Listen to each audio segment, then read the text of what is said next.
I'll be like this. I won't be sitting down. Mel, you should get some sleep.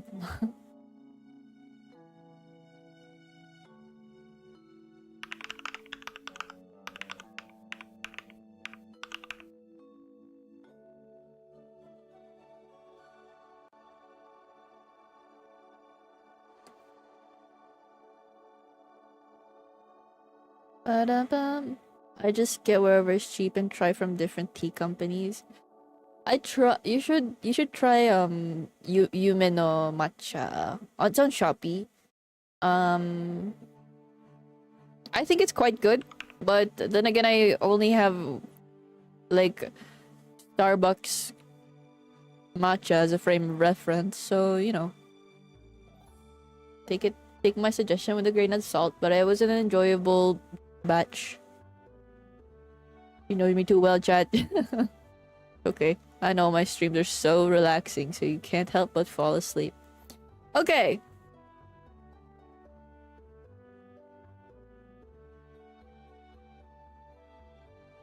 She's a Starbucks girl. I'm only a Starbucks girl because it's how me and my parents bond, okay? That's the main reason.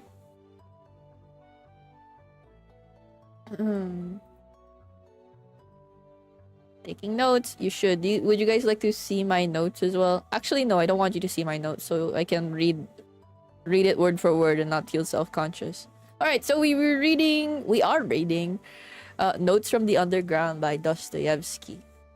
And in the first couple chapters, he's described to be a very spiteful fellow. He's sick, he's unattractive, he's hyper-conscious. But immediately after he describes himself, our narrator, he's like, well, don't mind that. Or like, he immediately undermines all those self-descriptions, which kind of tells us how unreliable of a narrator he is. Right? So, hold on, let me turn on my visual effects here.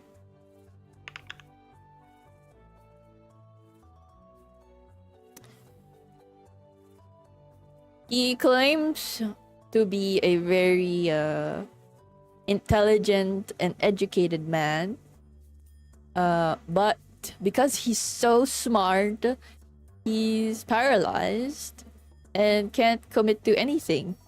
He can't commit to an identity, a belief, and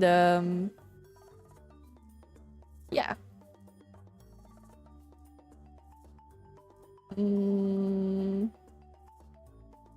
Yes. So okay, let's go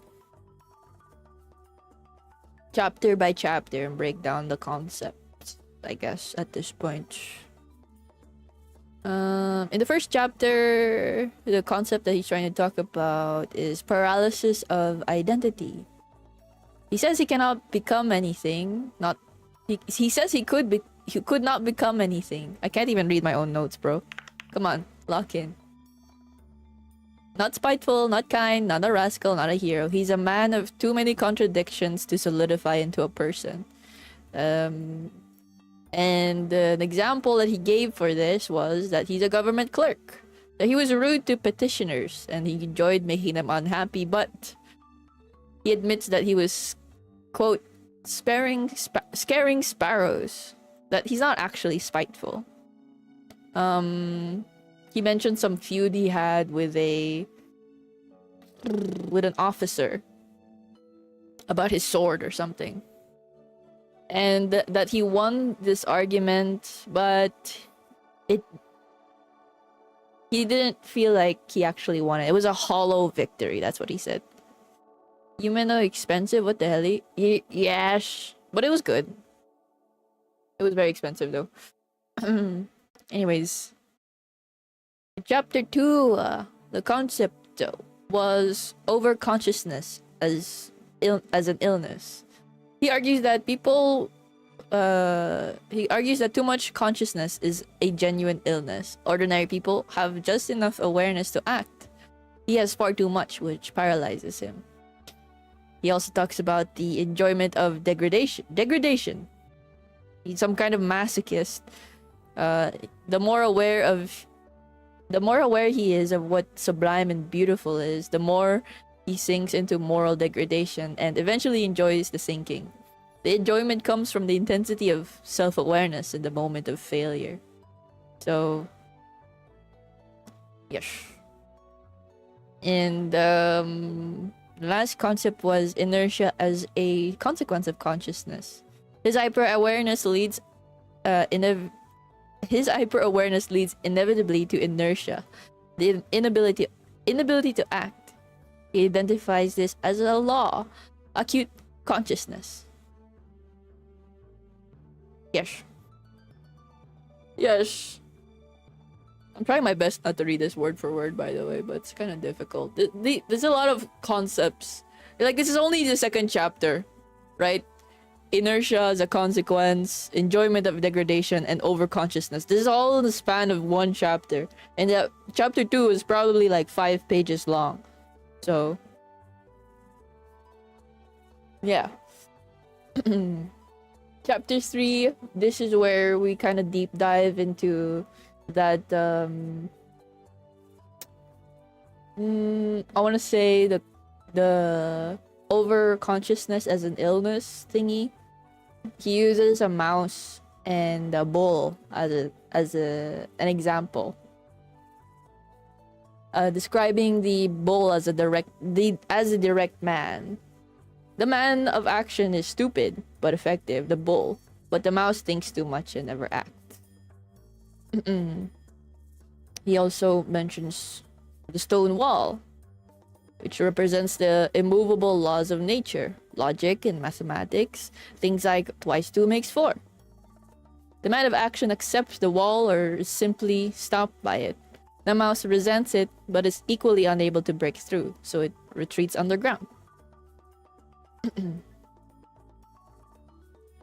The mouse, unable to act or revenge itself, retreats and marinates in its own spite for decades, nursing grievances, replaying injuries, torturing itself, finding a perverse cold pleasure in its own powerlessness. So, yes, this is chapter 3.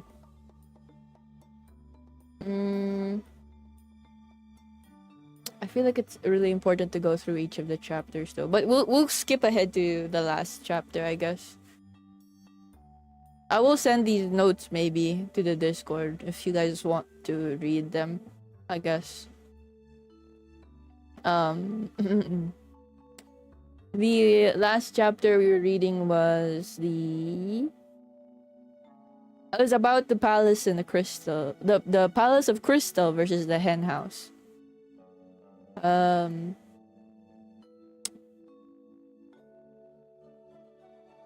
The palace is a symbol of rationalist utopia, perfectly designed, indestructible, answering every need. He fears it precisely because it is indestructible. It allows no tongue licking, no resistance, no individual deviation. He says he won't accept a hen house, a practical solution to survival, and call it a mansion just because it keeps the rain off. If his ideal is impossible, he wants to be shown a better ideal, not told his desire is wrong. So, yes, here we go. Did you guys understand that? I feel like it didn't make sense. Anyways, the overall philosophical arc of chapters 1 to 10. The underground man builds a sustained argument that hyperconsciousness destroys the ability to act, that rationalist systems, whether utilitarian, determinist, or idealist, will fail to account for the human need to exercise free, irrational will, and that suffering, spite, and self-destruction are not pathologies, but expression of a self that refuses to be reduced to a formula. The tragedy is that he cannot use any of this. His insight is also his prison. Yeah.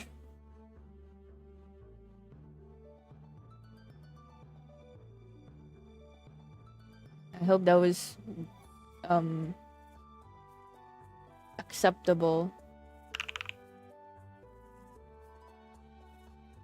And it made sense in a way. Somehow. More than acceptable. Thank you.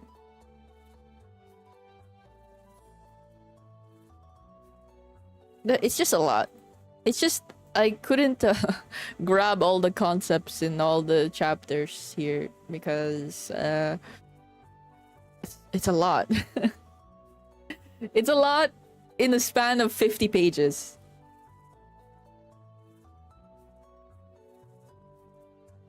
It is a summary, yes. Much better in part 2. Okay. We're almost there. We're almost there. We'll probably get there today. It's like page 55. Good summary. Sorry, I mean, like, thank you. I will stutter less next time. Okay. Let's start reading. Everybody comfy. Let me take a sip of water.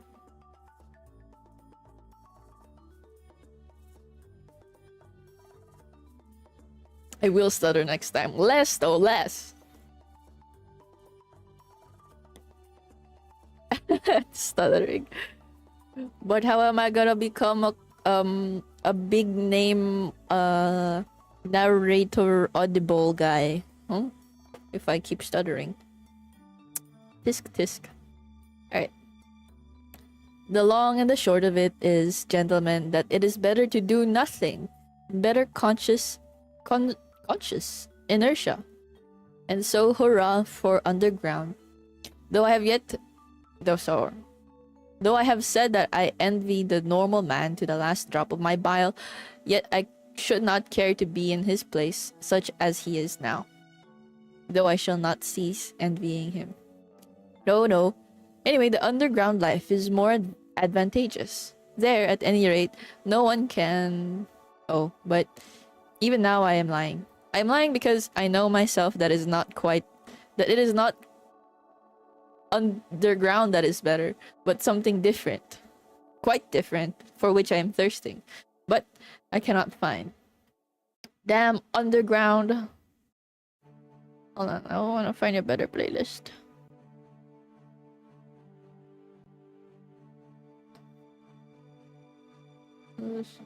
Loud.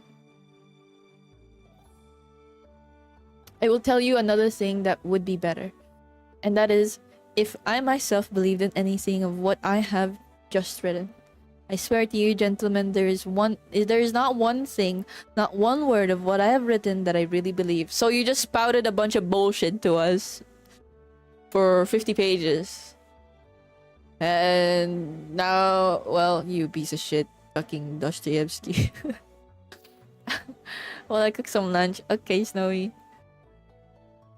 Hi, Phil. Good morning. That is, I believe it, perhaps, but at the same time, I feel and suspect that I'm lying like a cobbler. Fucking bitch.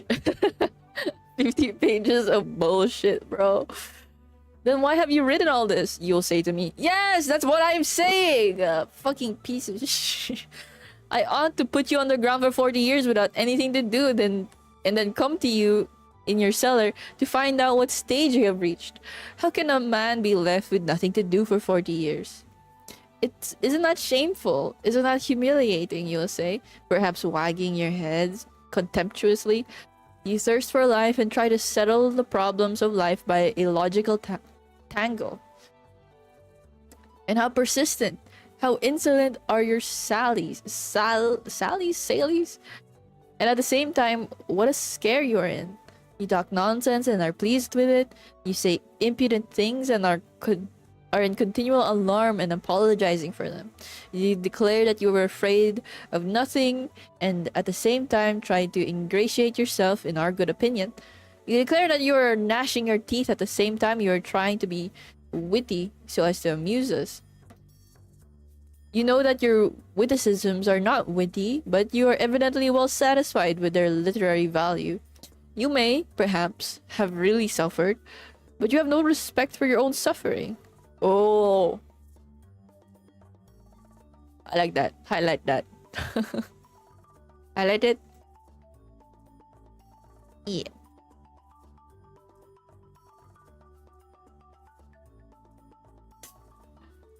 You may have sincerity, but you have no modesty. Out of the pettiest vanity, you expose your sincerity to publicity and ignominy. How do I say that? Ignominy. Something. You doubtlessly mean to say something, but hide your last word through fear because you have no resolution to utter it and only have a cowardly impudence. You boast your consciousness, but you are not sure of your ground. For though your mind works, your heart is dark and corrupt, and you cannot have a full, genuine consciousness without a pure heart. And how intrusive you are! How you insist and grimace! Lies, lies, lies! Bro, this is exactly what I was thinking. How'd you know? This guy is... Wait, this book is so self-aware. Annoyingly self-aware. How do you say it? Fuck you guys. Wait, where's this word? Ignominy.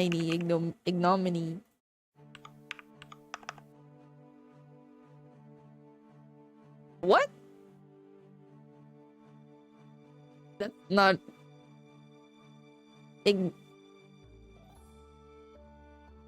I don't get it. Ignominy. Blah, blah, blah. Of course I have made...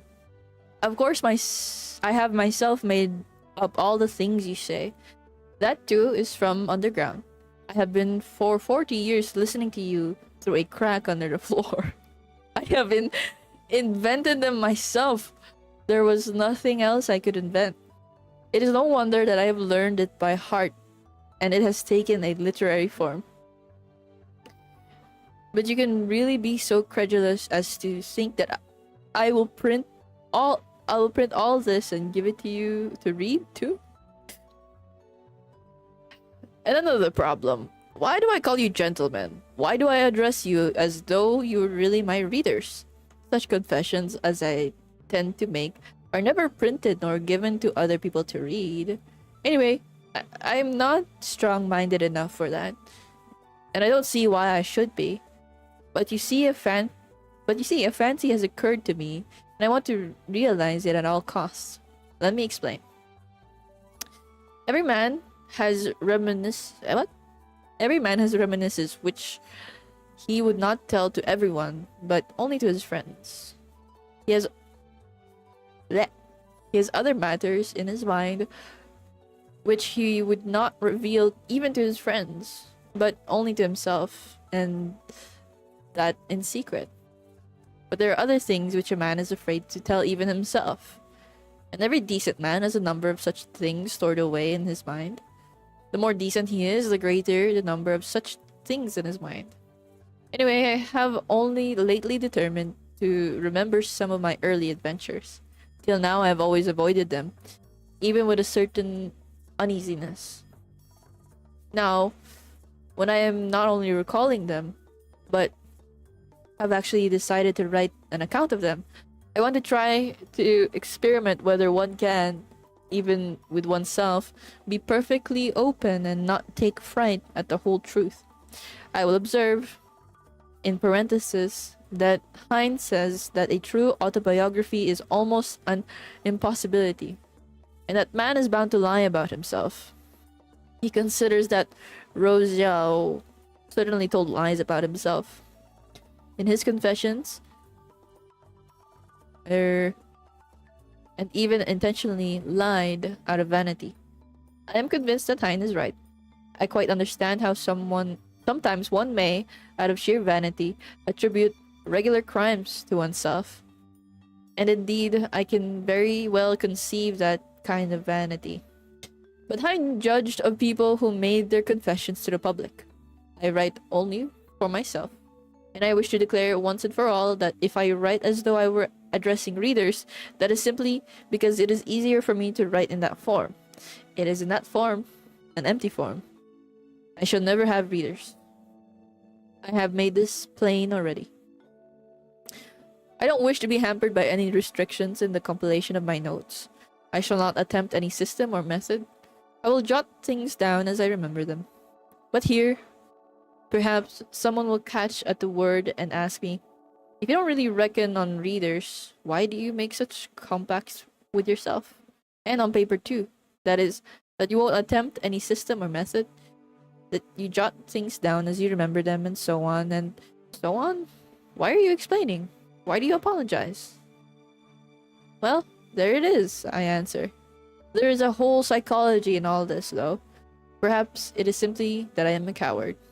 And perhaps that I purposely imagine an audience before me in order that I may be more dignified while I write. There are perhaps thousands of reasons. Again, what is my object precisely in writing? If it is not for the benefit of the public, why should I not simply recall these events in my own mind without putting them on paper? Quite so, but yet it is more imposing on paper. There is something more impressive in it. I shall be better to criticize myself and improve my style. Besides, I shall perhaps obtain actual relief from writing. Today, for instance, I'm particularly obsessed by one memory of a distant past. It came back vividly to my mind a few days ago and has remained haunting me like an annoying tune that one cannot get rid of. And yet I must get rid of it somehow. I've hundreds of such reminiscences, but at times someone stands out from the hundred and oppresses me. For some reason, I believe that if I write it down, I should get rid of it. Why not try?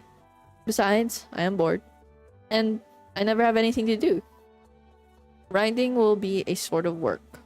They say work makes man kind-hearted and honest. Well, here is a chance for me, anyway.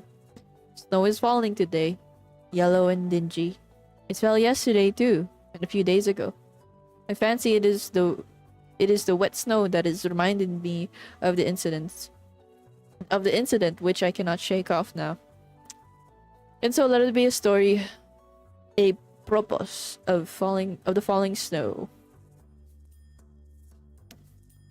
Besides, I'm bored, so he's gonna. I don't trust this guy. I don't want to listen. My Twitch kitten, what the hell, Yan? I'm not a kitten. What the hell? Well, welcome in. How you doing, Yan?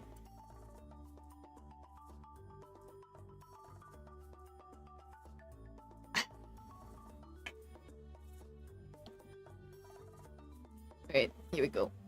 Part 2! Let me just fix my seat here. Get comfy. Part 2. A propos of the wet snow. When from dark error subjugation, my words of passionate exhortation had wrenched thy fainting spirit free, and writhing, prone in thine affliction, thou didst recall the malediction, the vice that had encompassed thee, and why thy slumbering conscience, fretting by recollection's torturing flame, thou didst reveal the hideous setting of thy life's current ere I came, when suddenly I saw thee sicken, and weeping, hide thine anguished face, revolted, maddened, horror-stricken, at memories of foul disgrace. Blah blah blah. Murmur.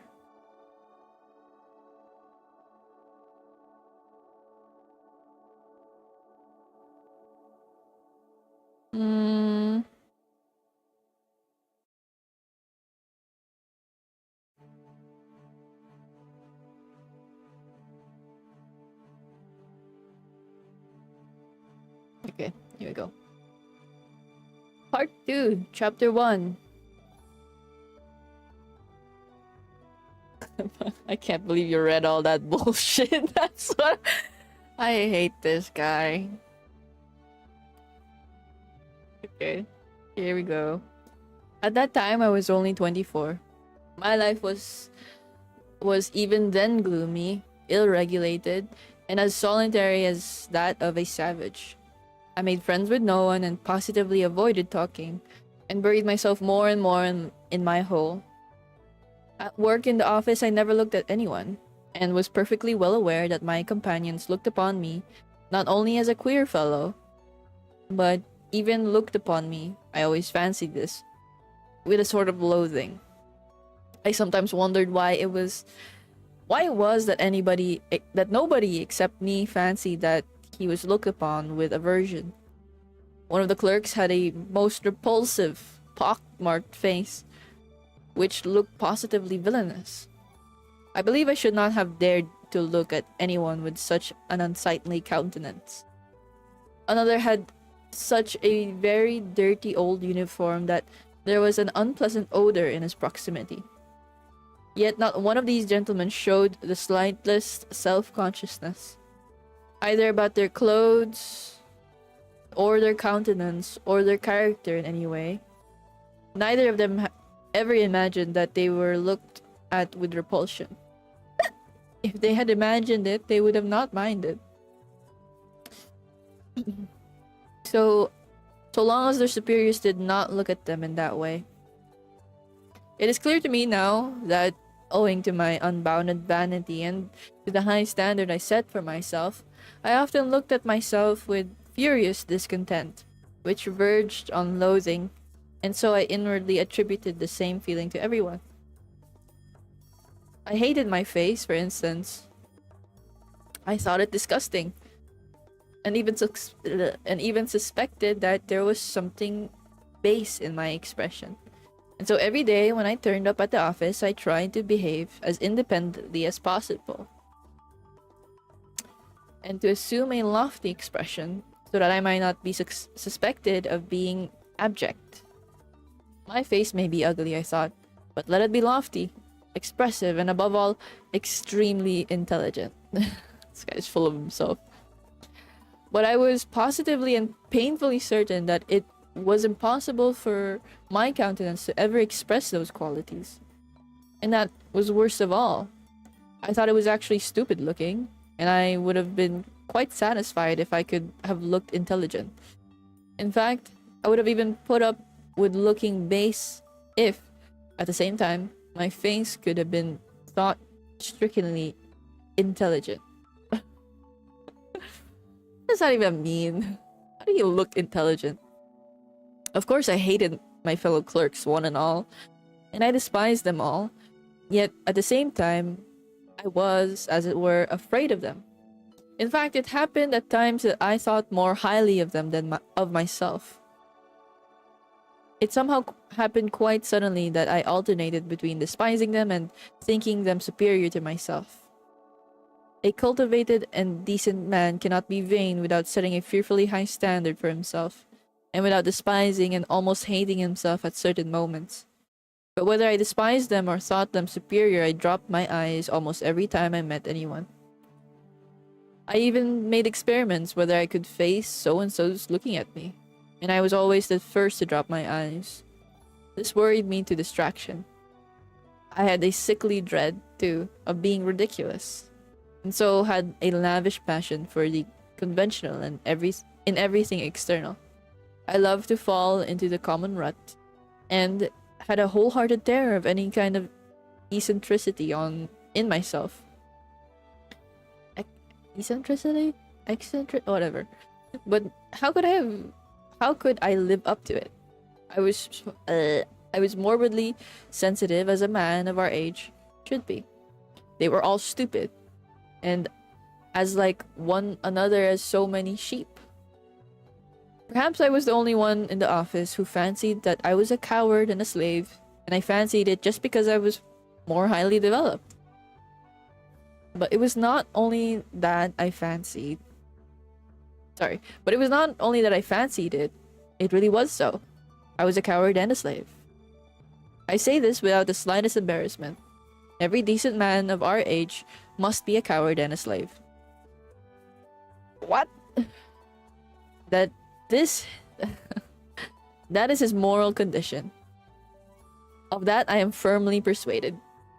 He is made and constructed to that very end. And not only at the present time owing to some casual circumstances, but always, at all times, a decent man is bound to be a coward and a slave. It is a law of nature for all decent people all over the earth. If any one of them happens to be valiant about something, he need not be comforted nor carried away by that.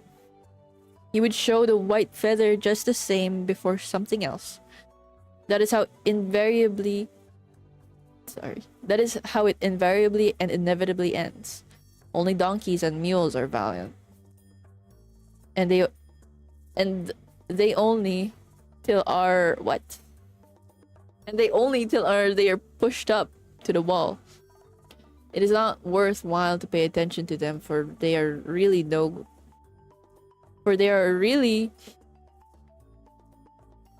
what the fuck? It's not worthwhile to pay attention to them, for they really are of no consequence. Another circumstance too worried me in those days. That there was no one like me, and I was unlike anyone else. I am alone, and they are everyone, I thought and pondered. From that it is evident that I was still a youngster. What? Every opposite sometimes happened. What? The very opposite. Oh my god. The very opposite sometimes happened. It was loathsome sometimes to go to the office. Things reached such a point that I often came home ill. But all at once, a purpose of nothing, there would come a phase of skepticism and indifference. Everything happens in phases to me. And I would laugh myself at my intolerance to fastidiousness. I would reproach myself with being romantic. At one time I was unwilling to speak to anyone, while other times I would not only talk but go to the length of contemplating making friends with them. All my fastidiousness would suddenly, for no rhyme or reason, vanish. Who knows? Perhaps I never had really had it, and it had simply been affected and got out of books. I have not decided that question even now. Once I quite made friends with them, visited their homes, played preference, drank vodka, talked of promotions. But here let me make a digression. We Russians, speaking generally, have never had those foolish transcendental romantics, German, and still more French, on whom nothing produces any effect. If there were an earthquake, if all of France perished at the barricades, they would still be the same. They would not even have the decency to effect a change, but would still go on singing their transcendental songs to the hour of their death, because they are fools. We in Russia have no fools, that is well known. That is what distinguishes us from foreign lands. Consequently, these transcendental natures are not found amongst us in their pure form. The idea that they are is due to our realistic journalists and the critics of that day. Always on the lookout for something that I can't pronounce, and Uncle Pyotr Ivanich, and foolishly accepting them as our ideal.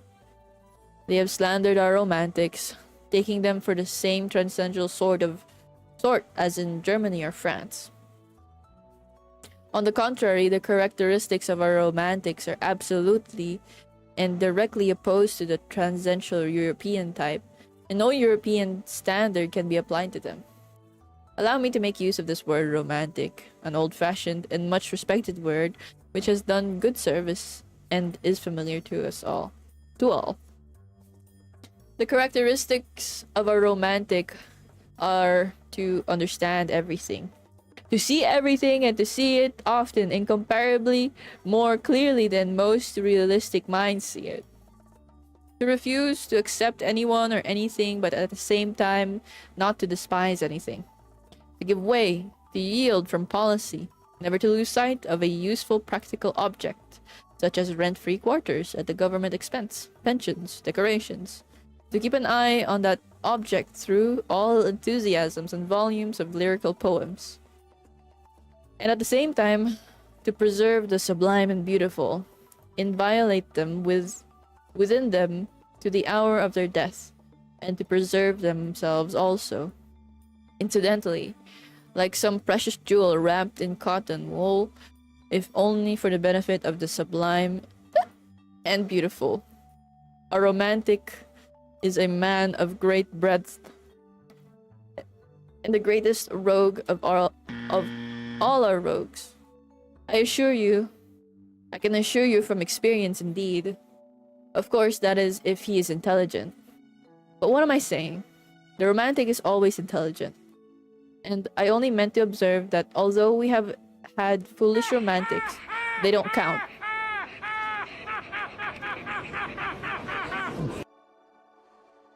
And they were only so because in the flower of their youth they degenerated into Germans. That's a crazy word.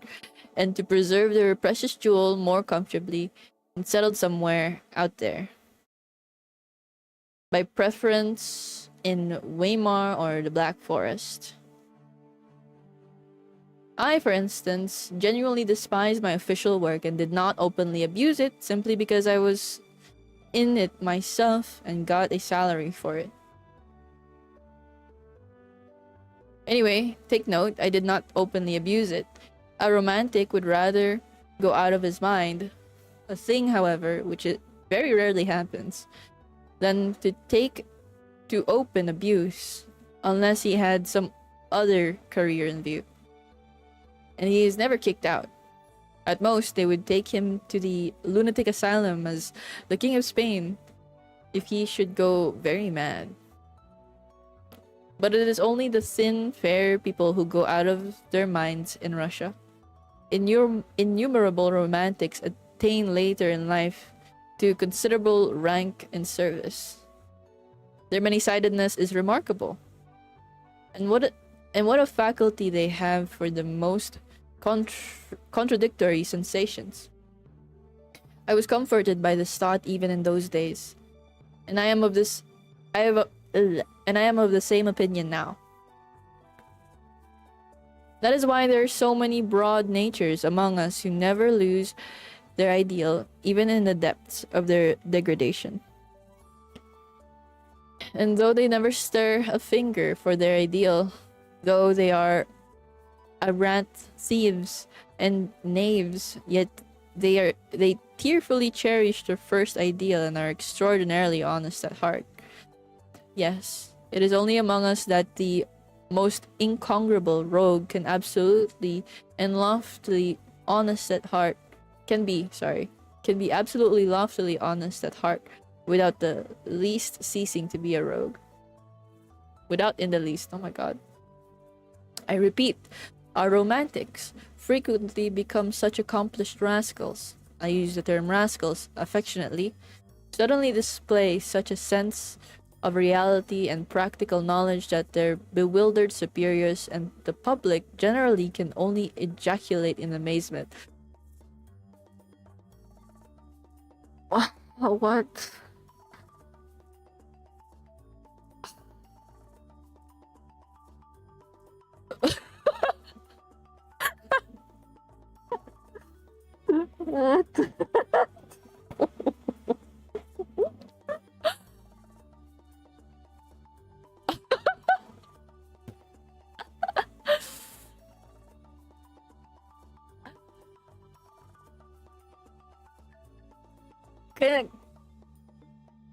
Can we pause?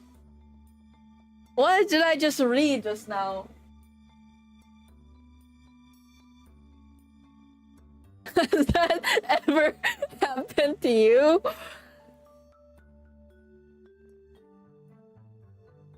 What is it?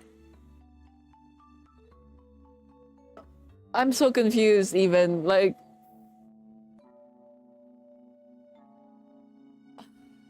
Left field, talk about left field, bro. I also do that. Anyways. Okay.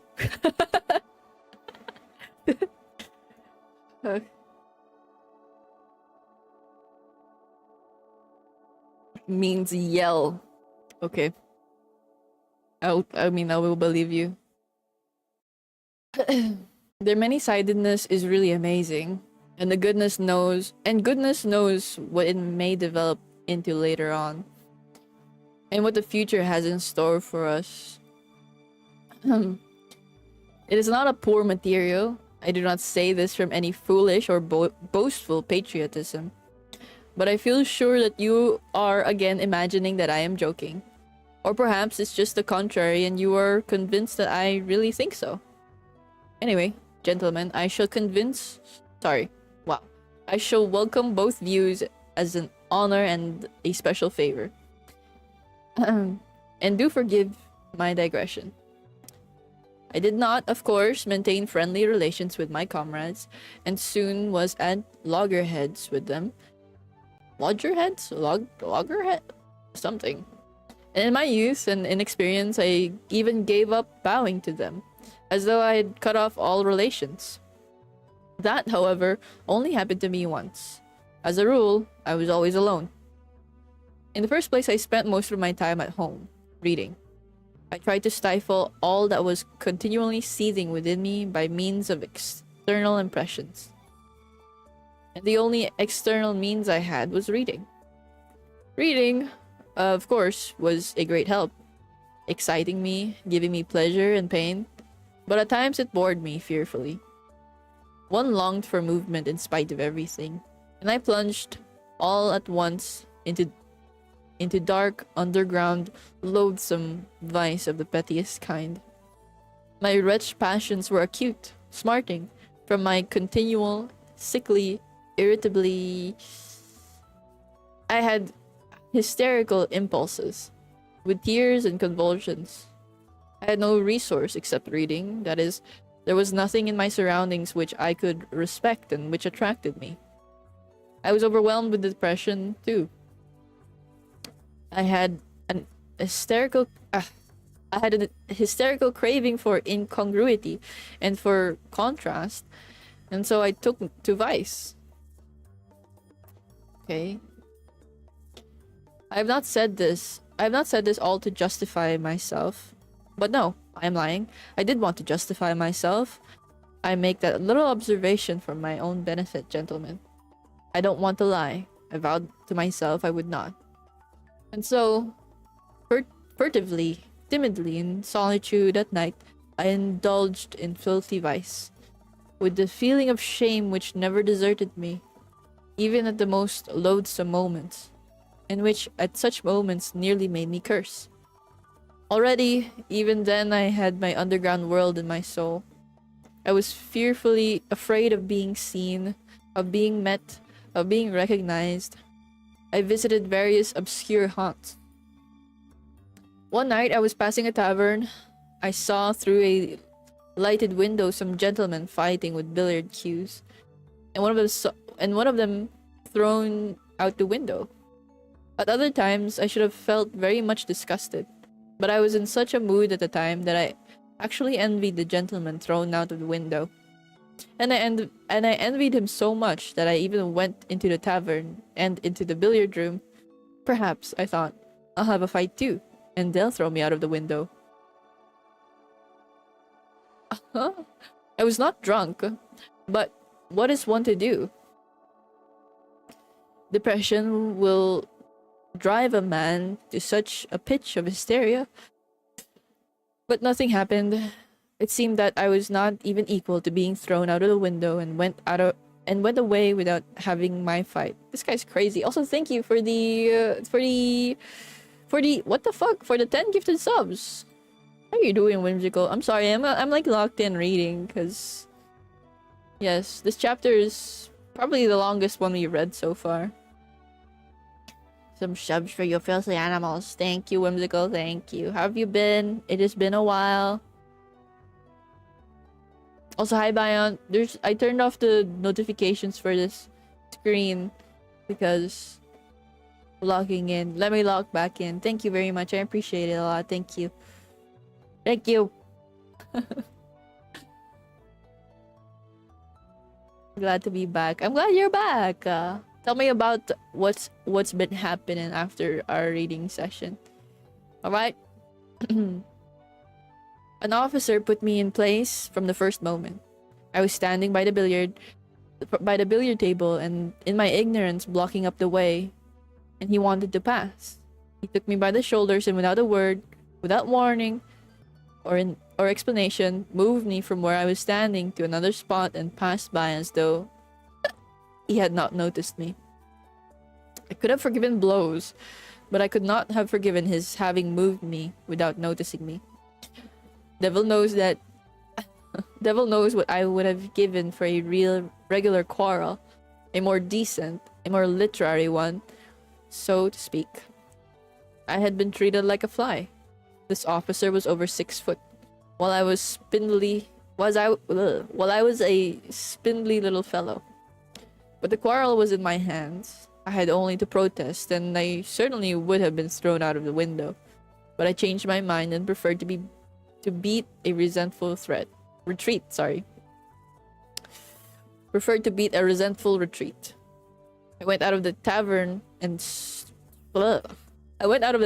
straight home, confused and troubled, and the next night I went out again with the same lewd intentions.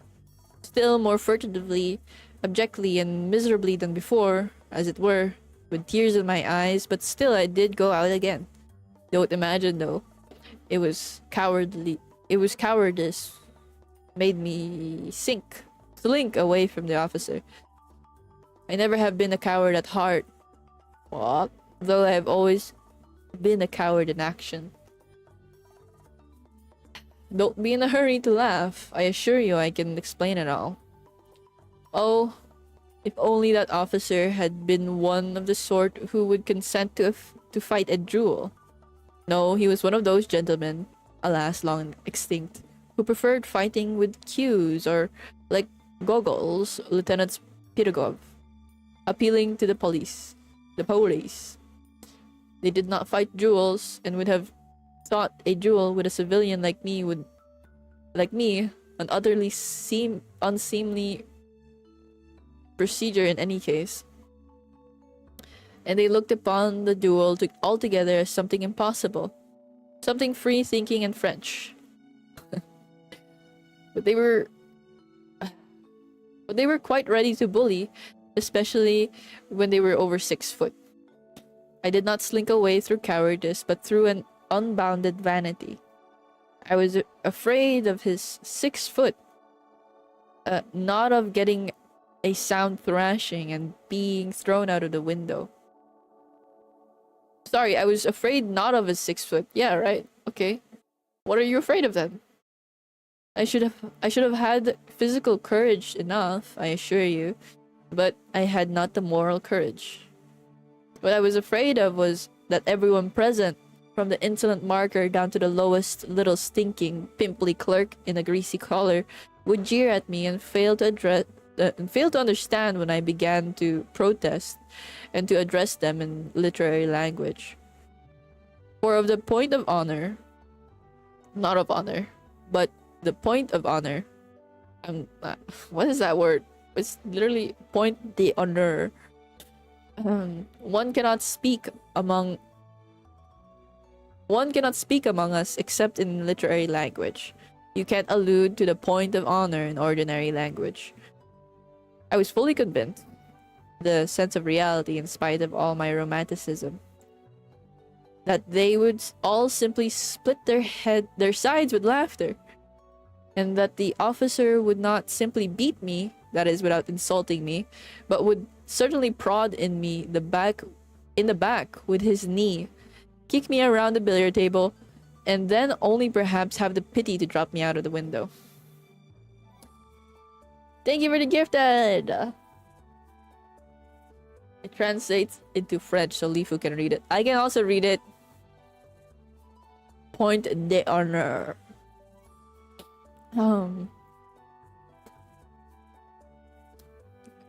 among us. Go to sleep now.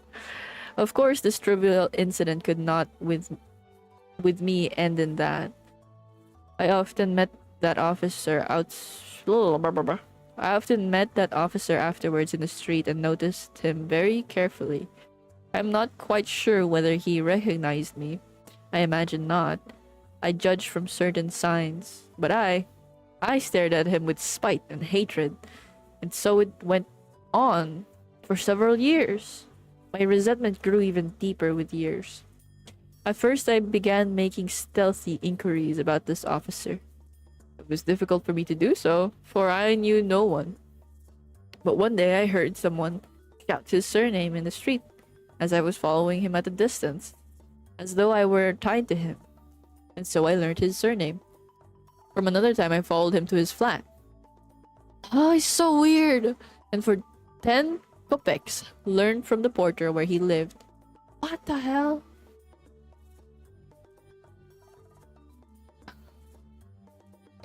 On which story, whether he lived alone or with others, and so on. In fact, everything one could learn from a porter. One morning, though I had never tried my hand with a pen, it suddenly occurred to me to write a satire on this officer in the form of a novel, which would unmask his villainy. I wrote the novel with relish. I did not unmask his villainy. I did unmask his villainy. I even exaggerated it. At first, I so altered his surname that it could easily be recognized, but on second thoughts, I changed it and set the story to I can't read that. But at that time, such attacks were not the fashion, and my story was not printed. That was a great vexation to me. This guy is fucking crazy! So she doesn't read my chat. What are you talking about, Bona?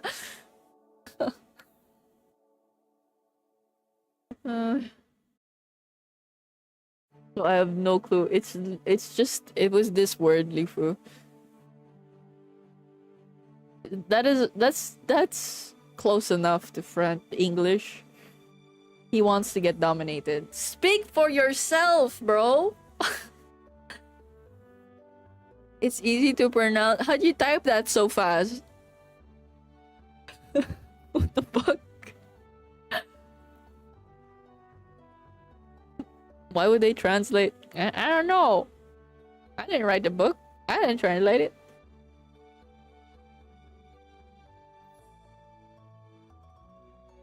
Okay. I lived in Eastern Europe for a bit. Where in Eastern Europe? Okay, we're almost done with this chapter. Not hard to type quickly. Okay, bro. Whatever. Sometimes I was positively choked with resentment. At last I determined to challenge my enemy to a duel. I composed a splendid, charming letter to him, imploring him to apologize to me and hinting rather plainly at a duel in case of refusal. The letter was so composed that if the officer had the least understanding of the sublime and the beautiful, he would certainly have flung himself on my neck and have offered me his friendship. What the fuck? And how fine that would have been. How we should have got on together. He could have shielded me. Oh! He wrote an enemies to lovers story in his head because of this officer. Hi Taro on YouTube chat. Poland, land of the Silent Hill, land of every horror game. Why is those the? I don't know either. Let's continue reading. He could have shielded me with his higher rank, while I could have improved his mind with my culture, and well, my ideas and all sorts of things might have happened. Only fancy, this was 2 years after his insult to me. and my challenge would have been a ridiculous anarchism, in spite of all the ingenuity of my letter in disgusting. Sorry, what in this disguising in disguising and explaining away the anarchism. But thank God, and to this day, I thank the Almighty with tears in my eyes, I did not send a letter to him. Cold shivers run down my back when I think of what might have happened if I had sent it. And all at once I revenged myself in the simplest way, by a stroke of genius. A brilliant thought suddenly dawned upon me. Sometimes on holidays I used to stroll along the sunny side of the Nevsky about 4 o'clock in the afternoon, though it was hardly a stroll so much as a series of innumerable miseries, humiliations, and resentments. But no doubt that was just what I wanted. I used to wriggle along in the most unseemly fashion like an eel, continually moving aside to make way for generals, for officers of the guards and hussars, or for ladies. At such minutes there used to be a convulsive twinge in my heart, and I used to feel hot all down my back at the mere thought of the wretchedness of my attire, of the wretchedness and abjectness of my little scurrying figure. This was a regular martyrdom, a continual intolerable humiliation at the thought, which passed into the incessant and direct sensation that I was a mere fly in the eyes of all this world.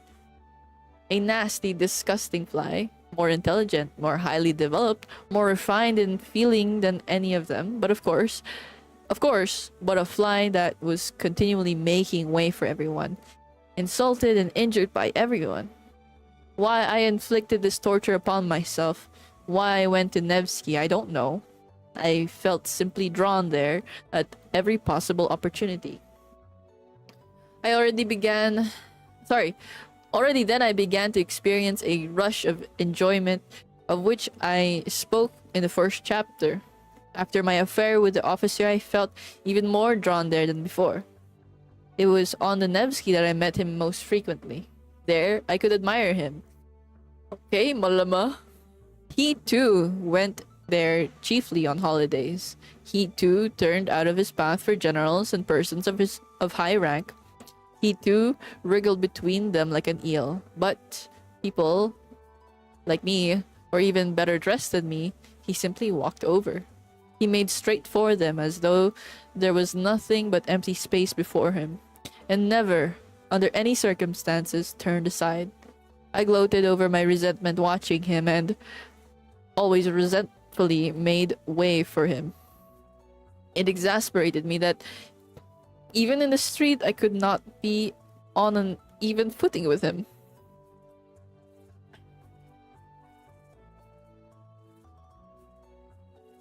This guy has a problem. This guy needs help.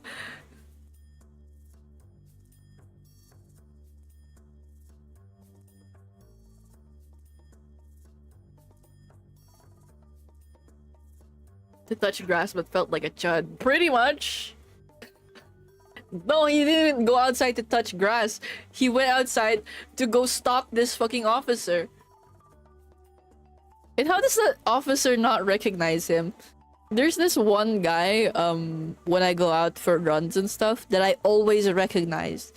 Always. And, you know, like, it's just because I see him there so often. So, like, surely the officer recognized, this guy at this point. You know? It's weird. You're the guy for- I'm not following him around! I didn't pick up a stalker. It's not like, what the hell? I'm just saying, there's always that one guy in the same fuck-ass tank top and headphones and cap that he's wearing, like, you know, backwards. He's always there. I'm not following him. He's the kind of guy motherfuckers on the internet will take as a role model. True and real. True and real, Taro. Rate his fit. It's usually like a 5 or something. Like a 5, a solid 4 on a good day. On a bad day.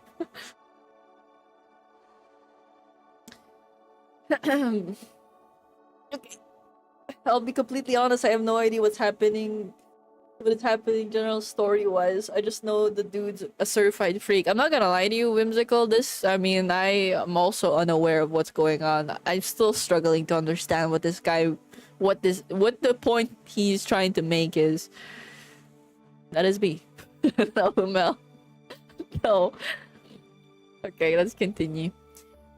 Why must you invariably be the first to move aside? I kept asking myself in hysterical rage, waking up sometimes at 3 o'clock in the morning. Why is it you and not he? There's no regulation about it. There's no written law. Let the making Let the making way be equal as it is usually written. Sorry, Usually when refined people meet. He moves halfway and you move halfway. You pass with mutual respect. But that never happened, and I always moved aside, while he did not even notice my making way for him. And lo and behold, a bright idea dawned upon me. What? I thought. If I meet him and don't move on one side? What if I don't move aside on purpose? Even if I knock up against him? How would that be? This audacious idea took such a hold on me that it gave me no peace. I was dreaming of it continually, horribly, and I purposely went more frequently to Nevsky in order to picture more vividly how I should do it. And how I should do it when I did do it. I was delighted. This intention seemed to me more and more practical and possible. Of course, I shall not really push him, I thought, already more good-natured in my joy. I will simply not turn aside. I will run up against him, not very violently.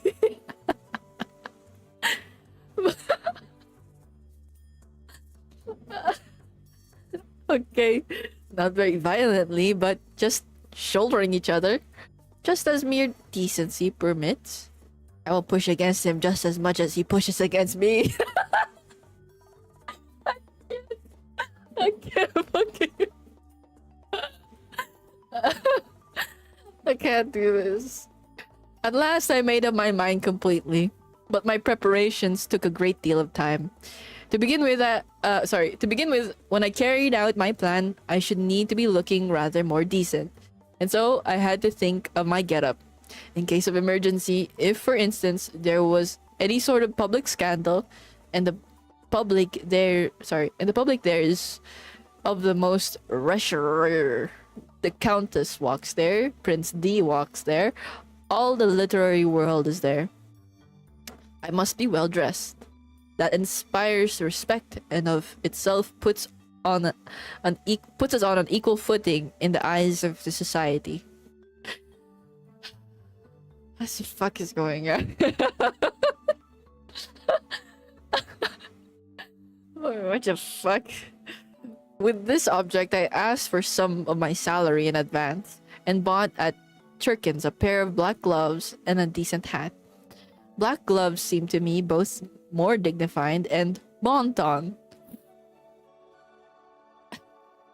than the lemon-colored ones which I had contemplated at first. The color is too gaudy. It looks as though one were trying to be conspicuous. I did not take the lemon-colored ones. I had got ready long beforehand, and a good shirt with white bone studs over my overcoat was the only thing that held me back. The coat in itself was a very good one. It kept me warm, but it was wadded and it had a raccoon color, which was the height of vulgarity. I had to change the collar at any sacrifice, and to have a beaver. What? And to have a beaver one, like an officer's. Oh, okay, I see. For this purpose, I began visiting the Gosney Devore, Vor. And after several attempts, I pitched upon a piece of cheap German beaver. Though these German beavers soon grow shabby and look wretched, yet at first they look exceedingly well, and I only needed it for the one occasion. I asked for the price, even so, it was too expensive. After thinking it over thoroughly, I decided to sell my raccoon collar. The rest of the money, a considerable sum for me, I decided to borrow from Antonich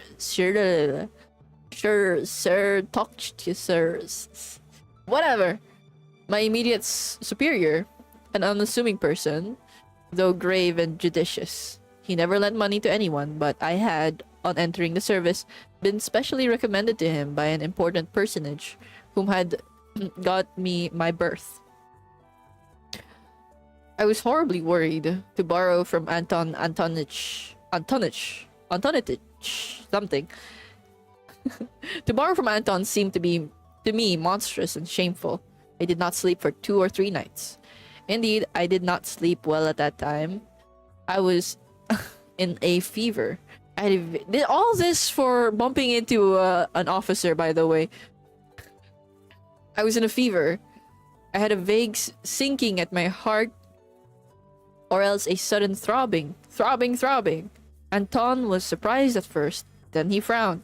Then he reflected and did, after all, lend me the money, receiving from me a written authorization to take from my salary a fortnight later the sum that he had lent me. In this way, everything was at last ready. The handsome beaver replaced the mean-looking raccoon, and I began by degrees to get to work. I would never have done to act offhand at random. The plan had to be carried out skillfully, by degrees. But I must confess that after many efforts I began to despair.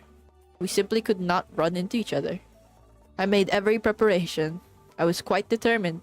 It seemed as though we should run into one another directly. But before I knew what I was doing, I had stepped aside for him again, and he had passed without noticing me. I even prayed as I approached him that God would grant me determination. One time I had made up my mind thoroughly, but it ended in my stumbling and falling at his feet because at the very last instant, when I was 6 inches away from him, my courage failed me. He very calmly stepped over me while I flew on one side like a ball. That night I was ill again, feverish and delirious. It ended most happily. The night before, I had made up my mind not to carry out my fatal plan and to abandon it all. And with that object, I went to the Nevsky for the last time, just to see how I would abandon it all. Suddenly, 3 paces away from my enemy, I unexpectedly made up my mind, closed my eyes, and we ran full tilt, shoulder to shoulder, against one another. I did not budge an inch and passed him on a perfectly equal footing. He did not even look around and pretended not to notice it. But he was only pretending. I am convinced of that to this day. Of course, I got the worst of it. He was stronger, but that was not the point. The point was that I had attained my object. I had kept up my dignity. I had not yielded a step, and had put myself publicly on an equal social footing with him. I returned home feeling that I was fully avenged for everything. I was delighted. I was triumphant and sang Italian arias. Of course, I will not describe to you what happened to me 3 days later. If you have read my first chapter, you can guess for yourself. The officer afterwards was transferred. I had not seen him now for 14 years. What is the dear fellow doing now? Whom is he walking over? In the first chapter, he had if you guys remember, a argument with an officer about his sword, and he won the argument.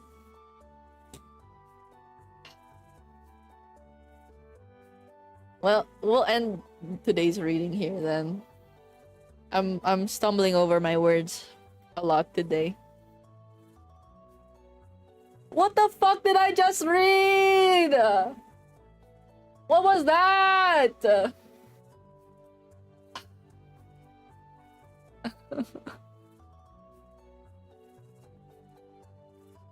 My gosh. Old man yaoi. It really was. It's so weird, bro. It's so weird.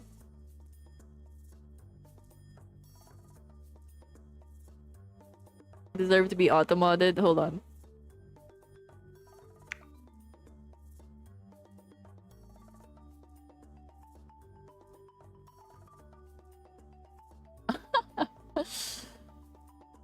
This made me blush. I don't know. What do you mean it made you blush? What the fuck? This guy for 2 years was planning how he could revenge himself, and the only thing he could think of was, yeah, I'll bump into this guy in public. Everybody will see me bump into this guy in public, and I will be avenged.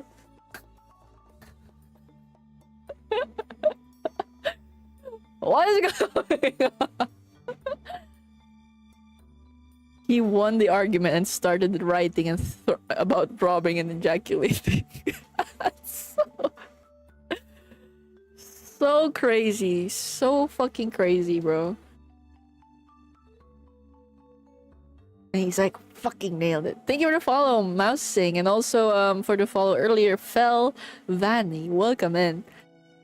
What do you guys think of that chapter so far? Also, yes, this is basically 1860s 50 Shades of Grey. basically is. Also, hi Star.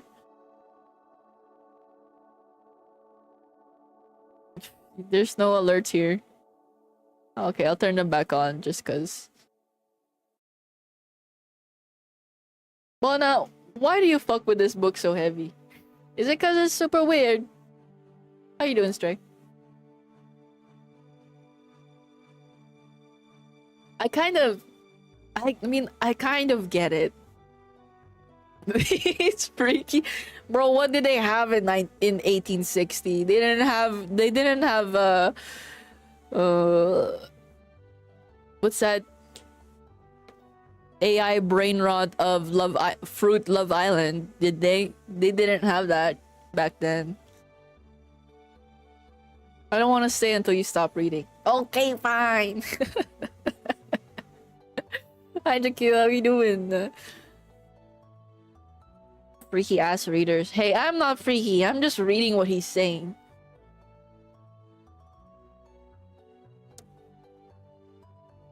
It's just a fan of old man yaoi. We been you. Yeah, it's suddenly like in part 1, it was him describing himself and human nature, and then suddenly in part 2, first chapter, it's him like, I'm gonna touch this guy. I'm gonna touch this guy, and it's gonna be so great, and everyone's gonna love me. That's amazing. That was the whole first chapter. It's so crazy. Loki, can you pick a book for stupid people? One fish, two fish style. After we finish this book, I will open requests, I guess. And whichever one catches my attention, that's what we're reading next. It's interesting that some of what Dostoevsky writes is very relevant psychologically. Yes, I agree. But I don't know, it feels very weird to see it like on paper or like to read about it, I guess. Does that make sense? In English sounds like crazy yaoi fanfic. It Yes. Yes, it does. Do you ever hype yourself up when you go touch the op? No. The feeling of being self-aware loser. I know, right? I hate it. Well, I don't want to say that this is how I think, but that's I'm because he's so crazy. But being hyper aware is like that, isn't it? Or being self aware. It's mandatory reading for sensitive young men, I think. Is it? Why? I mean, for them to see how ridiculous it is? I don't know. Just a translation issue. Don't even get me started with how he writes, bro. It's so hard to read. And maybe I'm just like on one today that I'm not able to read properly. But holy mother of God, I was stuttering so much today. I was having such a hard time pronouncing things. I almost want to read chapter 2 to Bawe. What is Bawe in English? Yes. I think we can read chapter 2. It's only a couple pages long. 5 pages? Thought you were reading fine. Okay. If you're saying so, we'll read one more chapter. I'm just curious. I'm just curious how this will continue. Yes.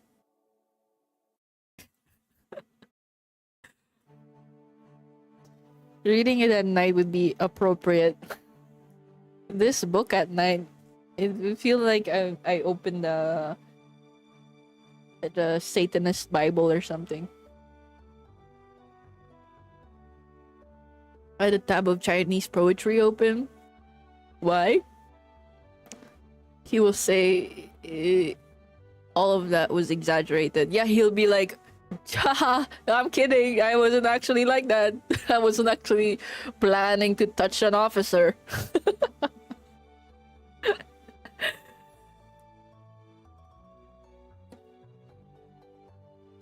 Or how jank it low-key was. Yes.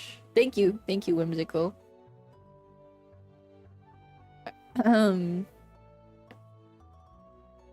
Exile's letter. I see. Alright, let's continue. One more chapter. I can do this. Chapter 2.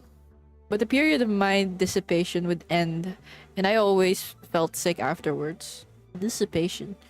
It was followed by remorse. I tried to drive it away. I felt too sick. By degrees, however, I grew used to that too. I grew used to everything. Or rather, I voluntarily resigned myself to enduring it. But I had a means of escape that reconciled everything. That was to find refuge in the sublime and the beautiful. In dreams, of course. I was a terrible dreamer. I would dream for 3 months on end, tucked away in my corner. And you may believe me that at those moments I had no resemblance to the gentleman who, in the perturbation of his chicken heart, put a collar of German beaver on his greatcoat. I suddenly became a hero. I would not have admitted my 6-foot lieutenant. I would not have admitted my 6-foot lieutenant even if he had called on me. I could not even picture him before me then. What were my dreams and how I could satisfy myself with them? What even is that sentence?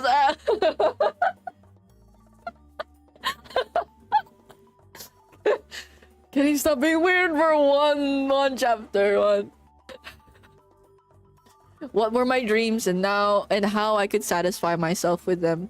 It is hard to say now, but at the time I was still satisfied with them. Sorry, I was satisfied with them. Though indeed, even now, I am not to some extent satisfied with them. Dreams were particularly sweet and vivid after a spell of dissipation. They came with remorse and with tears and with curses and transports. There were moments of such positive intoxication, of such happiness, that there was not the faintest trace of irony within me, on my honor. I had faith, hope, love. I believed blindly at such times that by some miracle, by some circumstance, all this would suddenly open out, expand, that suddenly a vista of suitable activity, beneficent, good, and above all, ready-made. What sort of activity, I had no idea. But the great thing was that it should be all ready for me, would rise up before me, and I should come out into the light of day, almost riding a white horse and crowned with laurel. Anything but the foremost place I could not conceive for myself. And for that very reason, I quite contentedly occupied the lowest in reality, either to be a hero or to grovel in the mud. There was nothing in between.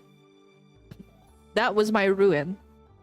For when I was in the mud, I comforted myself with the thought that at other times I was a hero, and the hero was a cloak for the mud. Okay. Sorry. That was my ruin. For when I was in the mud, I comforted myself with the thought that at other times I was a hero, and the hero was a cloak for the mud. For an ordinary man, it was shameful to defy himself, but a hero was too lofty to be utterly defiled, and so he might defile himself. It is worth noting that these attacks of the sublime and the beautiful visited me even during the period of dissipation, and just at the times when I was touching the bottom. They came in separate spurts, as though reminding me of themselves, but did not banish the dissipation by their appearance. On the contrary, they seemed to add a zest to it by contrast, and were only sufficiently present to serve as an appetizing sauce. That sauce was made up of contradictions and suffering, of agonizing inward analysis, and all these pangs and pinpricks gave a certain piquancy, even a significance to my dissipation. In fact, completely answered the purpose of an appetizing sauce. There was a certain depth of meaning in it, and I could hardly have resigned myself to the simple, vulgar, direct debauchery of a clerk, and have endured all the filthiness of it. What could have allured me about it then and have drawn me at night into the street? No, I had a lofty way of getting out of it all. And what loving kindness, oh Lord, what loving kindness I felt at times in those dreams of mine. In those flights into the sublime and the beautiful.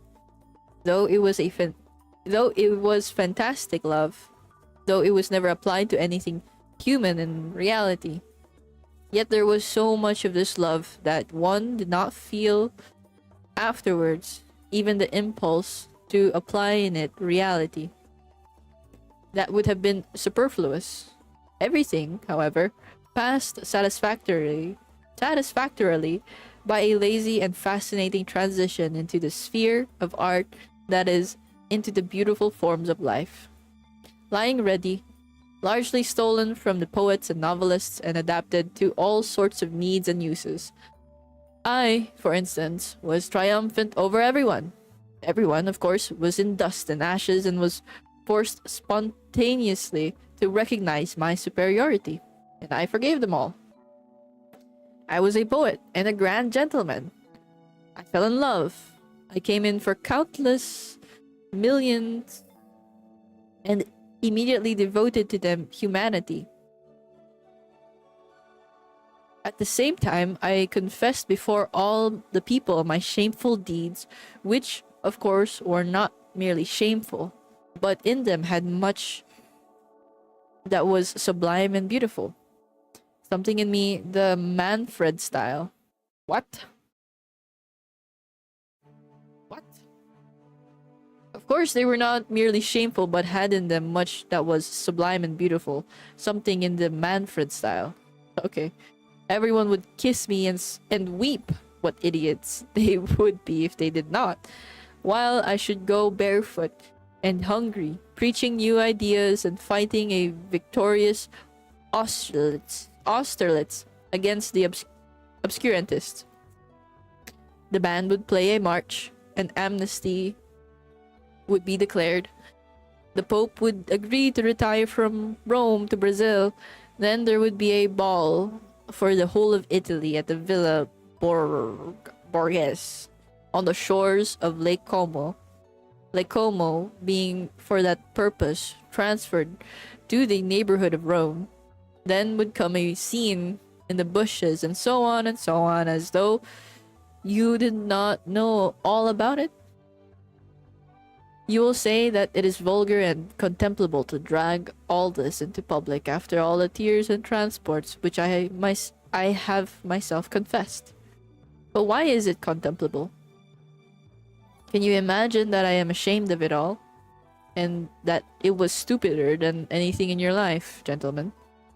And I can assure you that some of these fancies were by no means badly composed. And I did not happen on the shores of Lake Como. And it did not all happen in the shores of Lake Como. And yet, you were right. It really is vulgar and contemptible.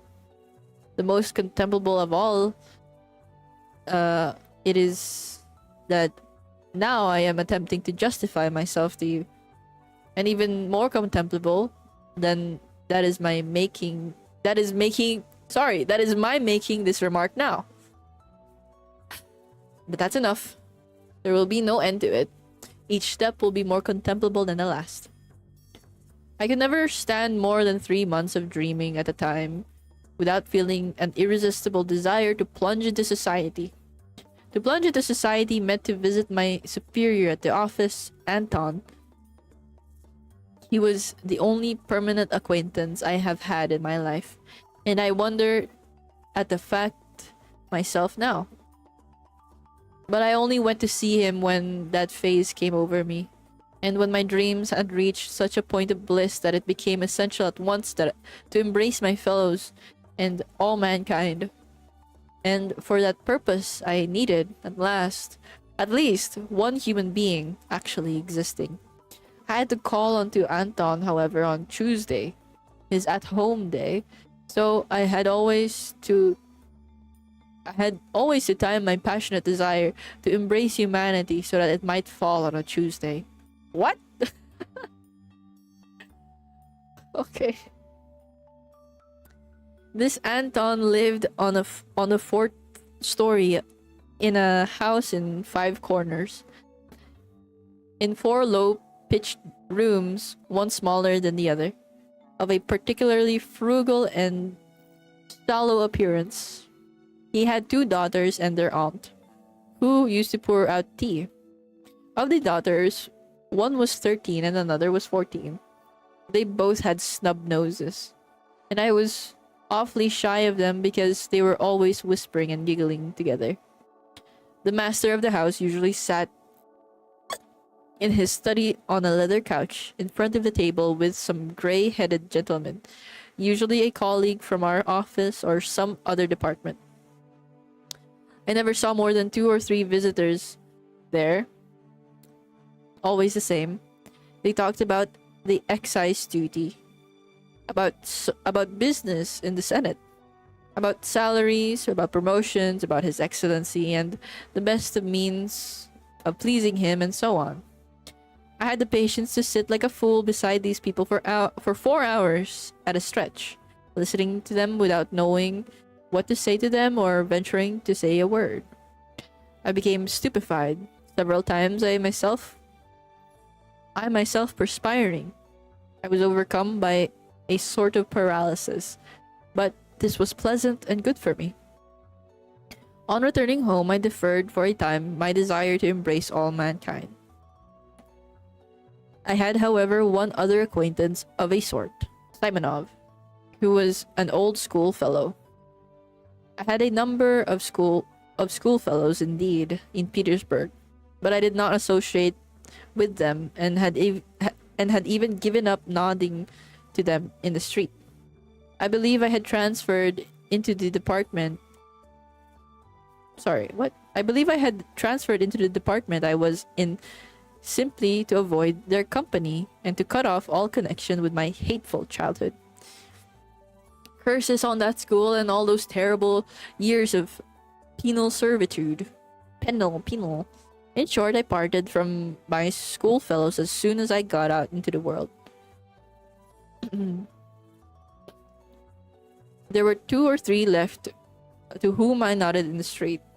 One of them was Simonov, who had in no way been distinguished at school, was of a quiet and equable disposition, but I discovered in him a certain independence of character and even honesty. I don't even suppose that he was particularly stupid.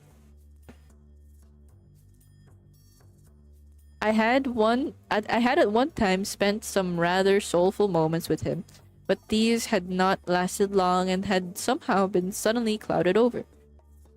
He was evidently uncomfortable at these reminiscences, and was, I fancy, always afraid that I might take up the same tone again. I suspected that he had an aversion for me, but still I went on going to see him, not being quite certain of it. And so on one occasion, unable to endure my solitude and knowing that it was Thursday,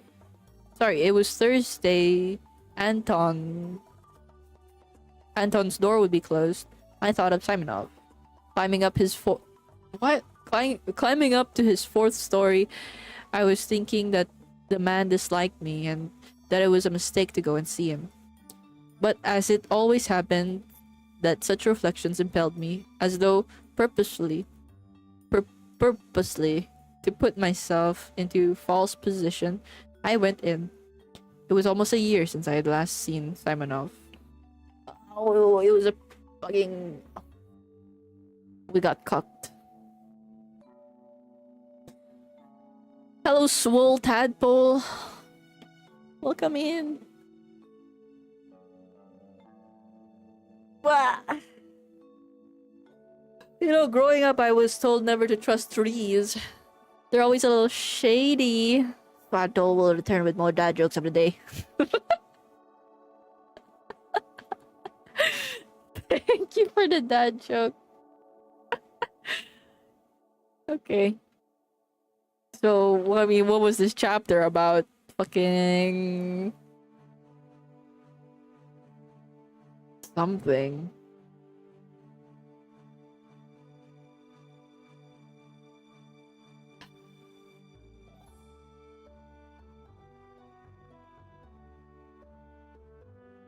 Yeah, I can't tell you. I can't tell you.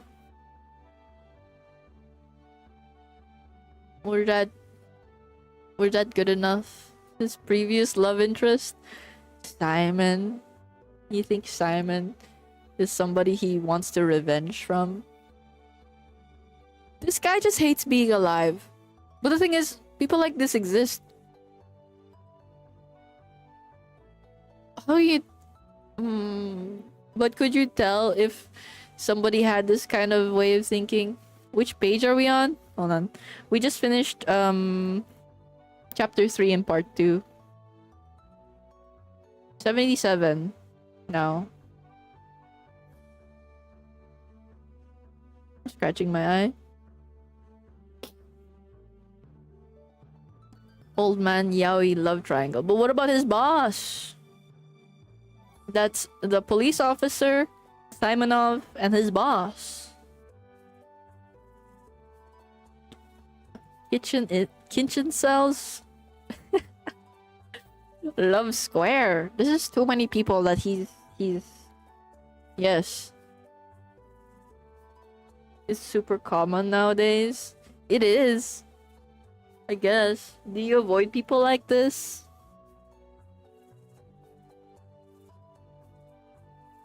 Tetrahedron. Okay, nerd. I need to go pee. I need to think about this more deeply. This is a... I thought it would make more sense. I don't know. I mean, it does make more sense, but...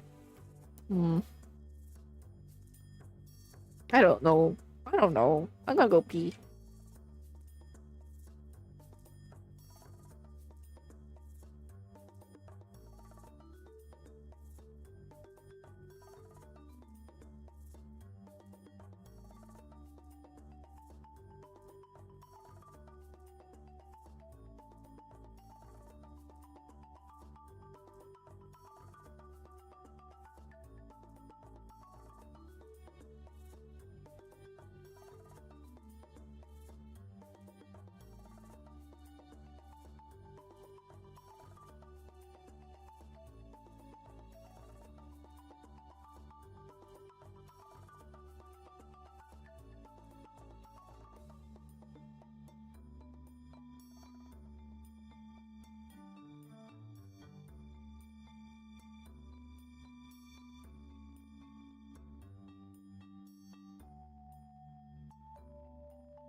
I must ruminate on the toilet.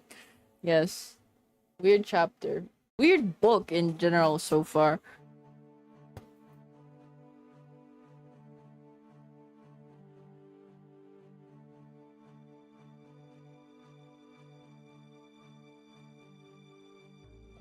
Let's try to summarize what we just read. We finished part 1, and where's my notes from part 1? Part 1,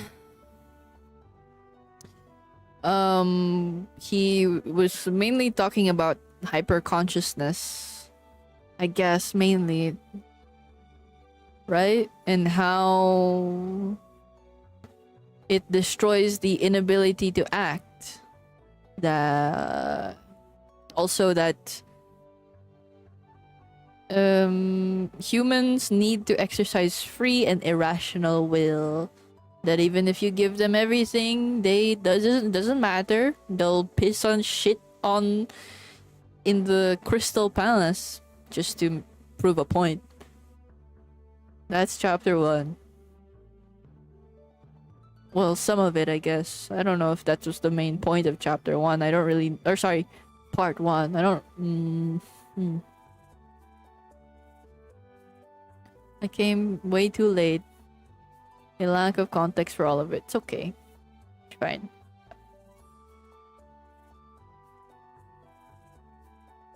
Besides freaky guy. Alright, dumb. No, part 1 was like last week. We're in part 2 now, so I understand why you don't really get any of that. But in part 2, it's mostly him recounting experiences he has with his hyper awareness, or like hyper consciousness, I guess, and how he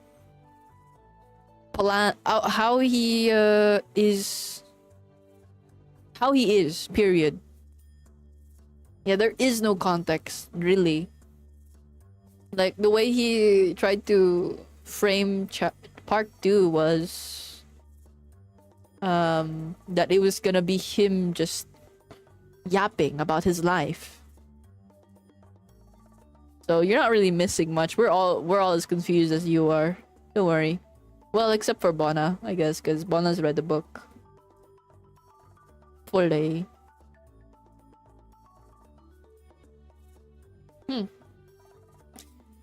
Yes. Okay. Wrap it up.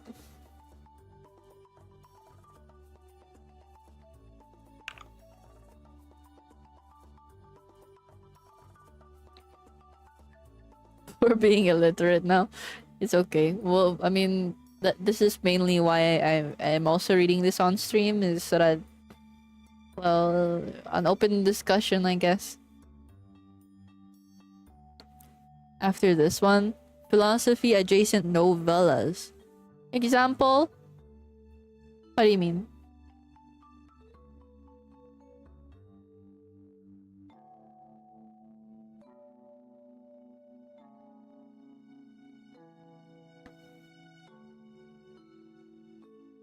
It's like a short book. Is this not like a philosophy novella?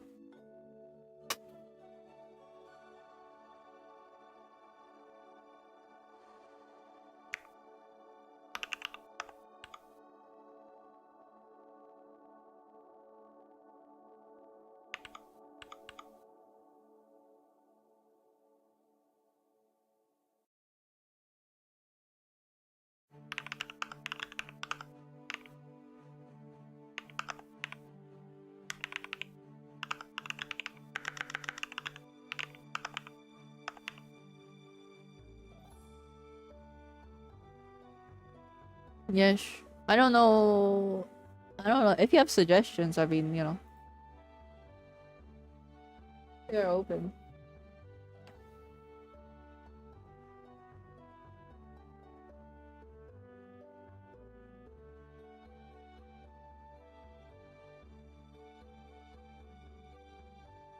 Yes. Not right now. We'll see. Short books I'm more than willing to read on stream.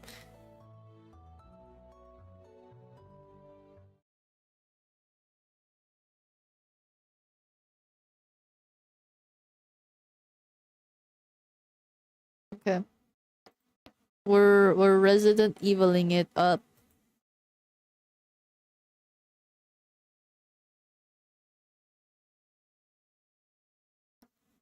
Did your electric mixer arrive? I was gonna order it this week. Cause it hasn't, how to explain? It takes like 2 weeks for the transfer to go through, and then yeah, I don't think it even hit my account yet. But I do have it in my cart, and I am ready to buy it. Thank you for the hydrate. Yeah, it takes a while. You're doing disc 2, right? Disc 2.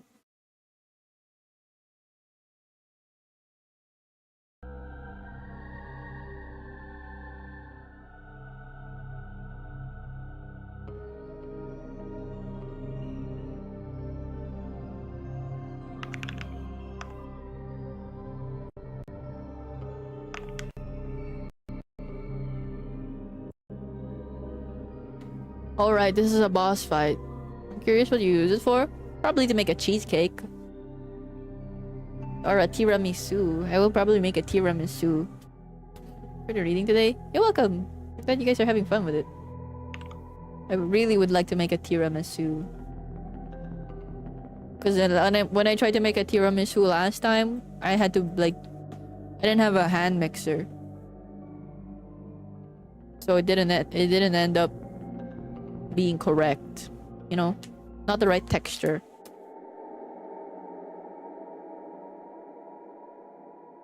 Mega appreciate the model study guide. Help refine my rigging and stuff for VTuber.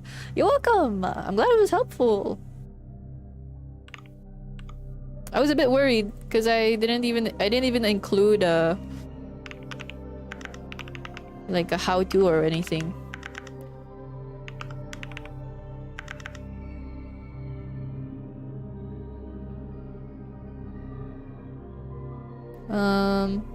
This one.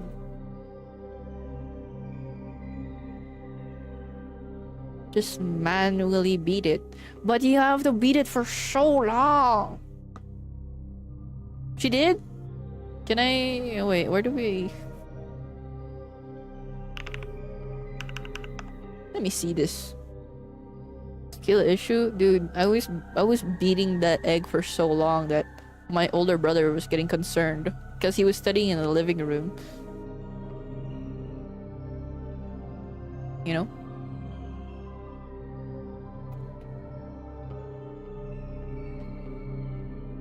Hold on. My Brave browser froze for some reason.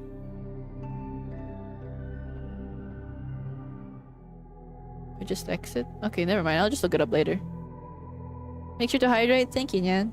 I will. Like it owes you money. Yes, I had to do it several times. And we didn't have a lot of eggs that day. I need to make sure that the eggs are, what is it called? Starts with a P. I forgot the word.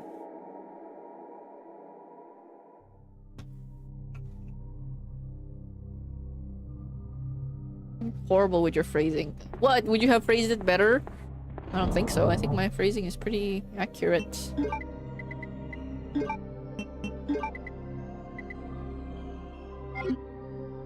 Should I save this spark shot for later? Nah, I'm gonna give it to me right now.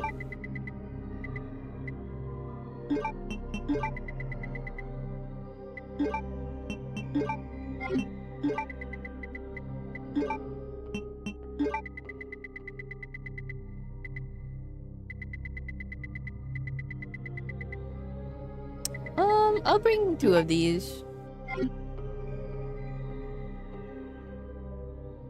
She finally verified her VOD channel on YouTube.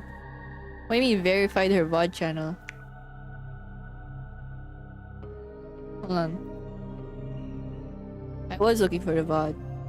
That's why I'm going different colors right now.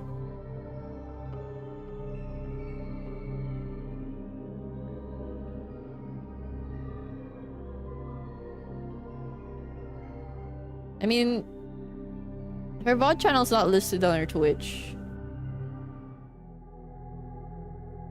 For ages. Unfortunate.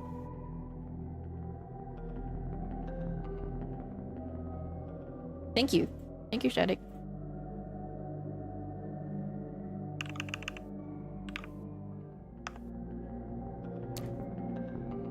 Oh my gosh. Is it the kiddo's birthday one?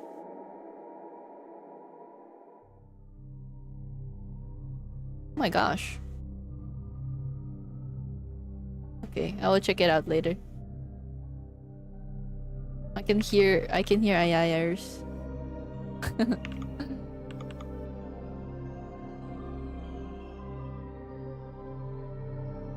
To get it. Oh, really? Okay, that's good at least. I'm surprised because this was that a year ago?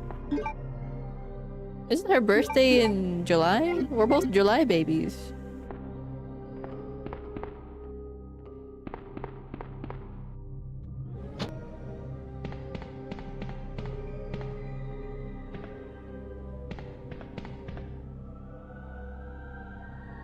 Wow, you saved it for that long.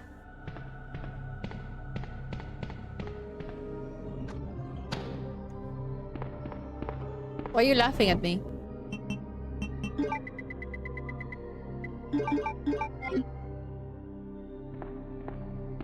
We're so funny. I have to check it out.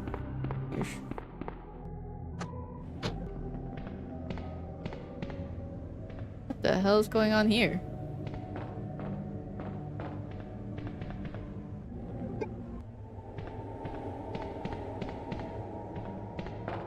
Oh god, I have to get used to this again. What? Oh. It feels like a boss fight. Yo.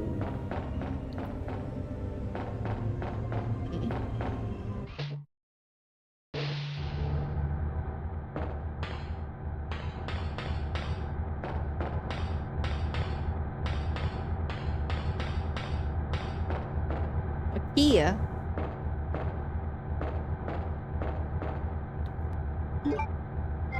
Okay.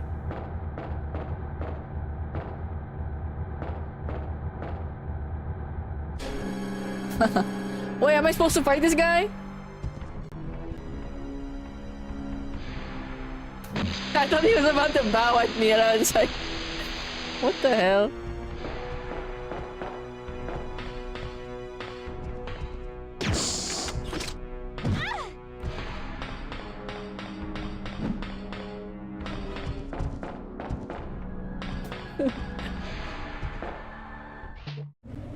Like 30 minutes left? Surely not. Surely I still have like an hour to this game.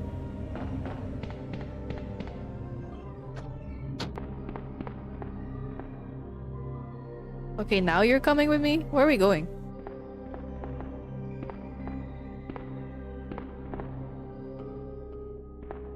There's a keyhole.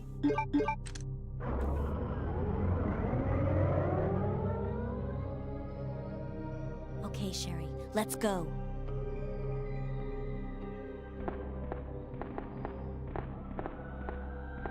That's it? That's all we're doing? Should I bring a gun? Some simpler weapon or something?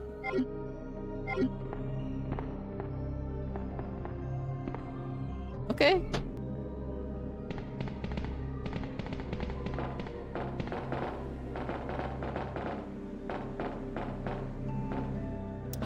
Come on. Come on, hurry up.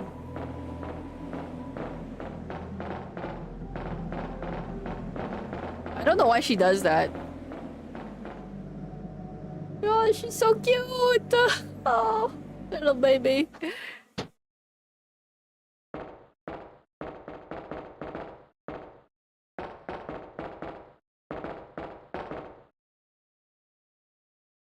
Yes, please. She is very small.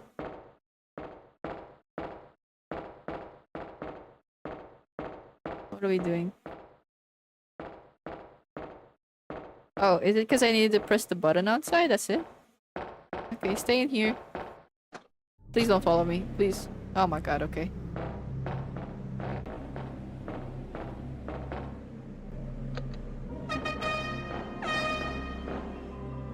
Oh, so you're not gonna wait for her. Break bread with the enemy no matter how many cats I break bread with. I'll break you. I'll break who you sending me. Is this... what is this? A reference to something? I'm uncultured.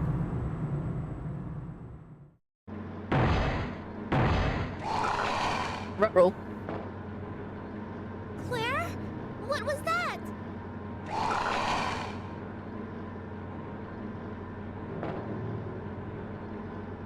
Don't worry. Just wait here. I'll go and see what it was. Oh, okay. I thought you were just spitting facts. It might be. It might be just facts. You don't know. Okay, who's out here?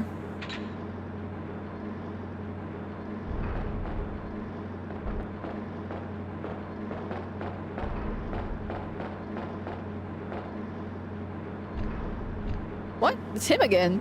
Oh, it's him in a different... Rawr. Oh my god. Why does he look so sick here? Okay.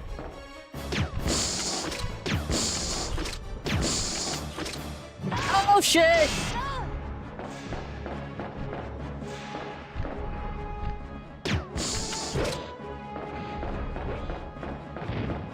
Oh my god.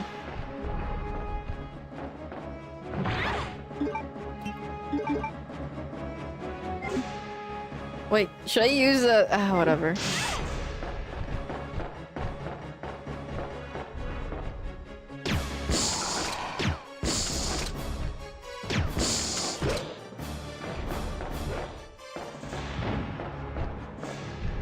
Oh shit!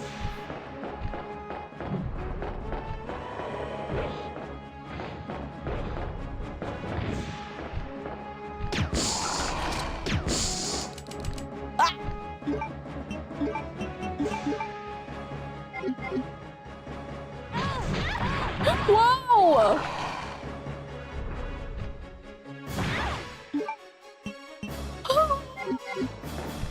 What the hell was that?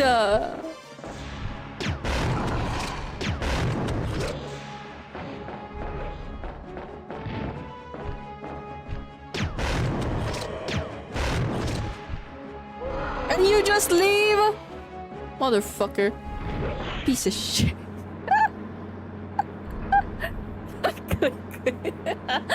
I'm not counting, man. Fucking game, fucking game. Oh my god.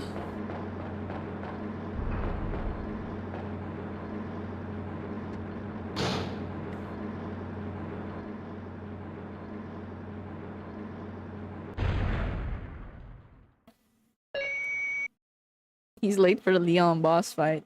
Do we have to go and kill him again? Isn't this... That's okay. You keep it. I'm sure it'll keep you safe. That's so Wait cute. here for me, okay? I'm going back to look for your mom. That's so dangerous. Thanks, Claire. Yes. Even though I'm an only child, neither of my parents ever spent much time with me because of their work. Didn't ask. But now that you're with me, I finally have someone to rely upon. Sherry. Okay, that was kind of mean. Don't throw it. Shut the fuck up. Oh, my bad. We're not playing. We're not playing here. Was that where I'm supposed to go? You gonna climb up it?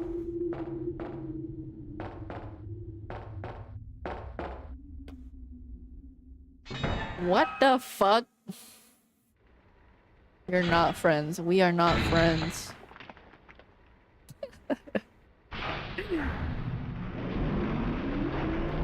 Well, just yeah, her parents could have given her an iPad or something.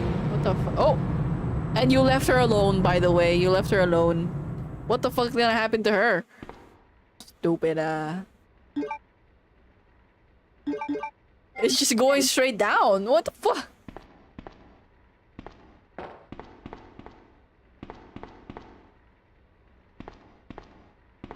Ship her off to another family. Go trauma dump over there, kid. That's crazy.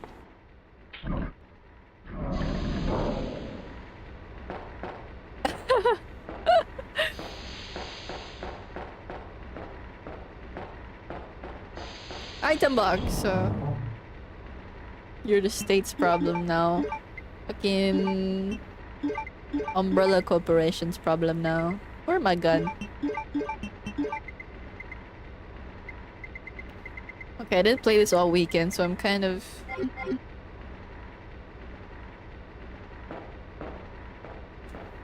That's a crazy statement. I would never actually say that to a child. We're all so mean. I said one thing and you guys ran with it to hell and back. You guys are mean. What can I say? Chat reflect streamer. Streamer reflect chat type shift. Am I supposed to push this? Why am I pushing this?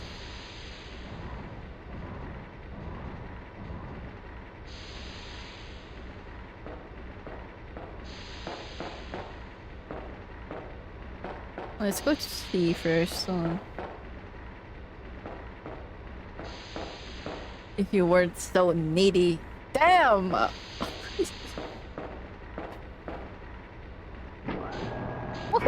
What is that? What is that for? What is that for?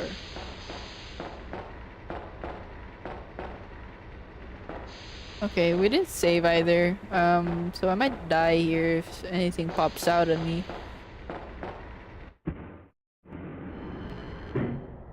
What is that? A zombie or a liquor?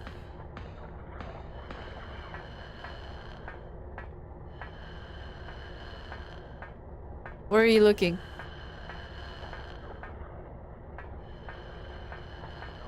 Oh my god, oh my god, oh my god! Oh my god!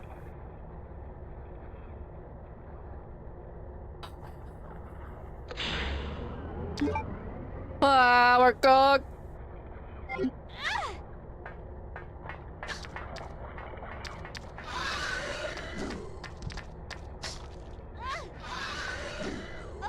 Fuck!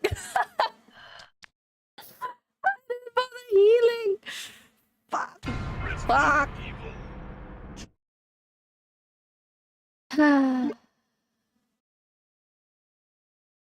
Did the two guys kiss? Unfortunately, no.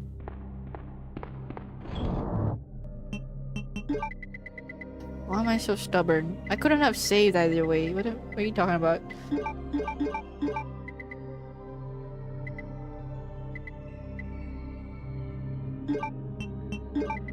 Why do you keep talking about male pregnancy?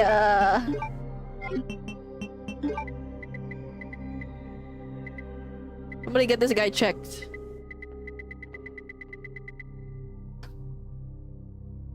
Happy ending. Okay.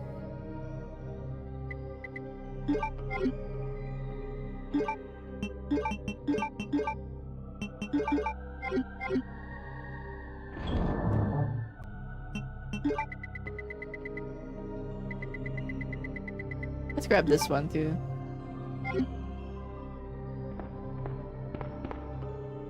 An ending we need. Why are you guys agreeing with this guy? Come on! That's weird, no?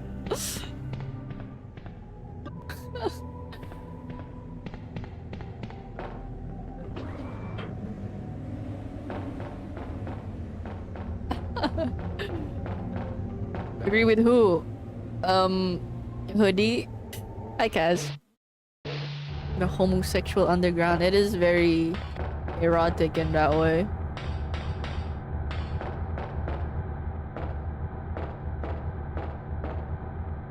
At this point, I'm okay with it. I'm not. I mean, I'm not. Yes.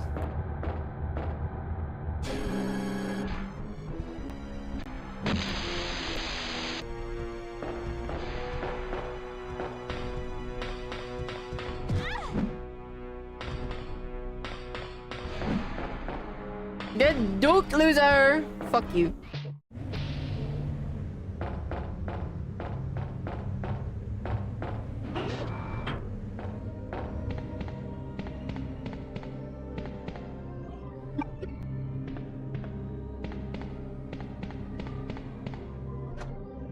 How you doing, Kaz? Happy Monday! Unless you hate Mondays, well... Unfortunate. I said I would take Saikuno back shots for gang. This is what you do? Oh my god, I completely forgot that was a thing, bro. I was kind of... That guy in the ring camera has been on my mind. Because Grim sent it to me and sent me the context. Let's go. I saw that. Yes. The ring camera guy. Everybody's been making green screens of him.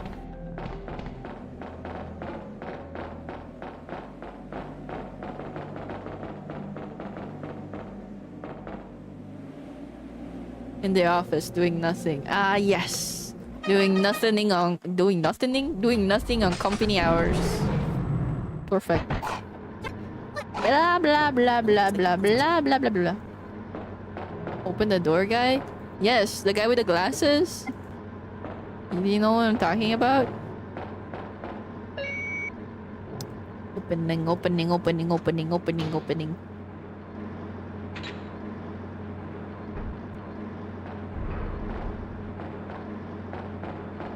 Blah blah blah blah blah blah. I mean,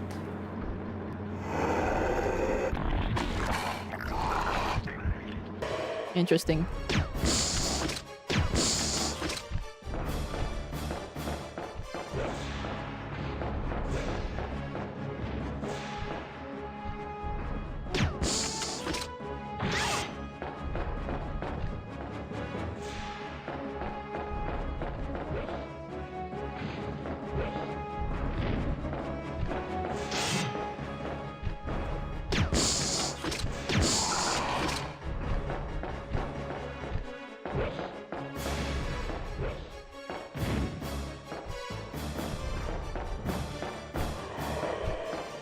Can you spin faster?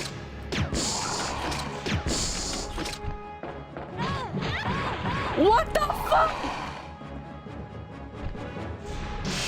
Oh my god. Holy shit, get up.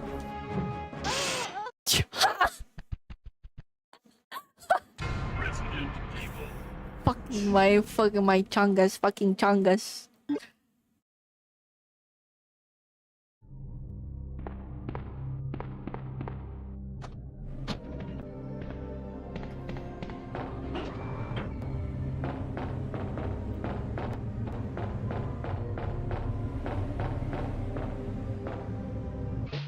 Also, hi Richard, by the way, on YouTube chat. I'm so sorry.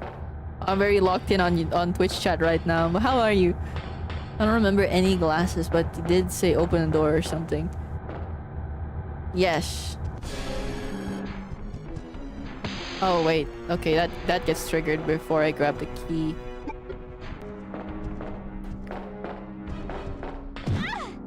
Fucking.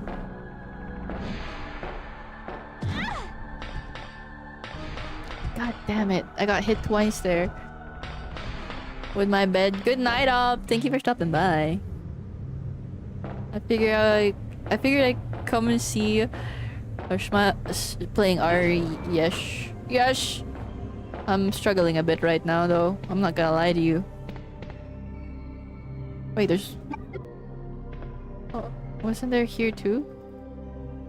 Okay. Crazy. I'm crazy. Aiming with camera work like would have me livid if I was playing the game. Yes. I kinda got used to it because of Code Veronica. But this one is just way slower than Code Veronica's one.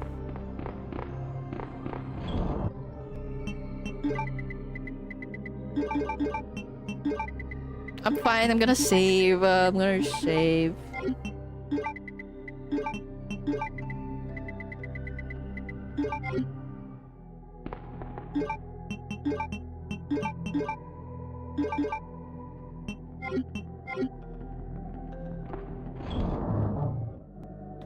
Also, I'm gonna craft herb stuff.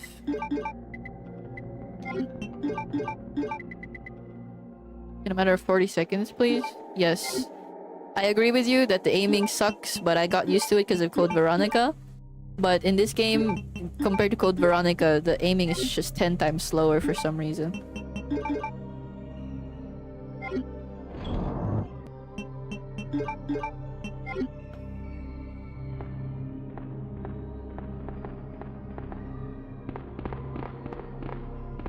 Because in Code Veronica, you get a quick turn.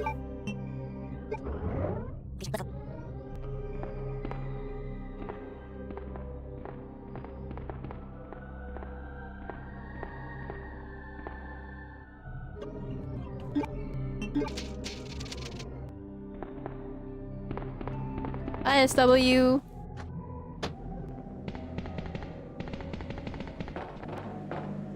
Can you keep up, little girl? Come on.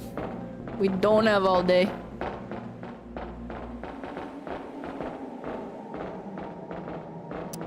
I didn't play the game for during the weekend and all my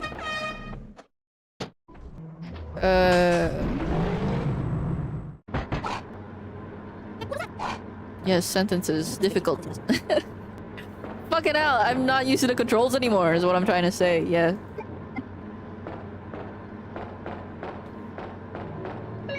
Okay, here we go.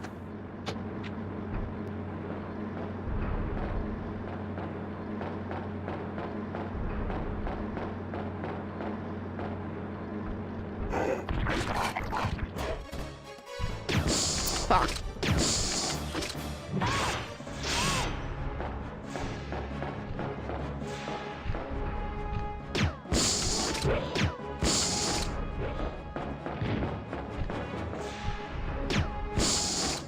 Did I just miss? Did I just airball that? What the fuck?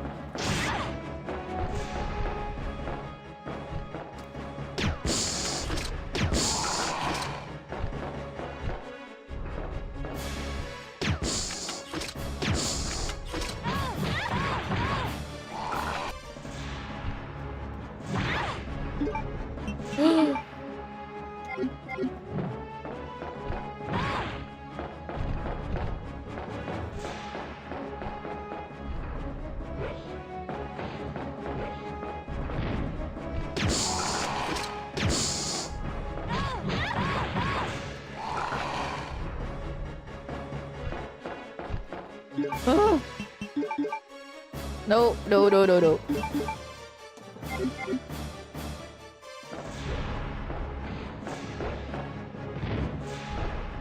Oh my god.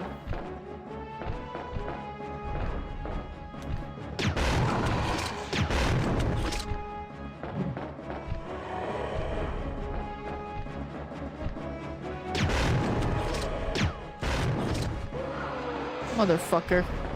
Hurry up, hurry up. God damn it.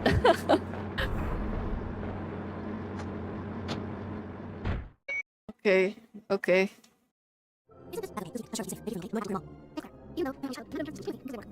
After Resident Evil 4, it's still tank controls though in Resident Evil 4.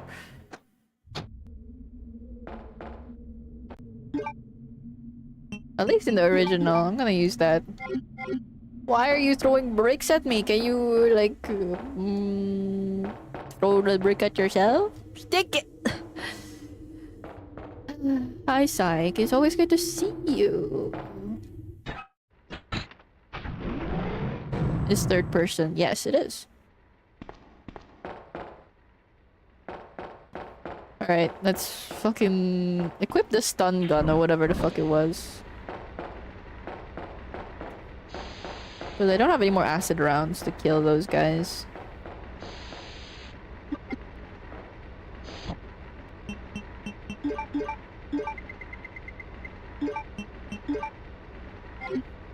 It's over the shoulder. The aiming is right? Or am I thinking incorrectly here? Should I use this grenade launcher? I don't know. I think I will save the bullets for that.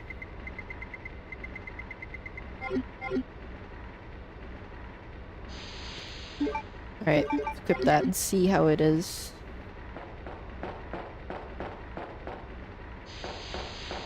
I don't know. Maybe we'll play Resident Evil, the original, again. I want to try the, oh, damn. The HD mod remaster thingy. You guys saw that. Investigative report on P epsilon gas. The P epsilon gas has been proven capable of incapacitating all known BOWs. As such, it has been designated for emergency usage in the event of a BOW escape. Reports based upon data collected during prior incidents indicate the potential for negative side effects. The P epsilon gas has been proven to weaken BOW's cellular function. However, prolonged or repeated exposures will result in the creation of adaptive antibodies to the agent. Furthermore, some species have been observed to absorb the P epsilon gas as a source of nutrition and use the toxins extracted against anything perceived as a threat. Use of the P epsilon gas should be severely limited to extreme cases only. We strongly request the authority to reevaluate the P epsilon gas deployment system. We would like this reevaluation to take place immediately. Does this guy have anything else? Other than that note? I'm guessing this is all P epsilon gas over here.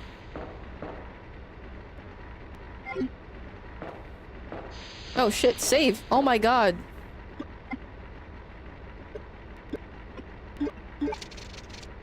Alright, here we go.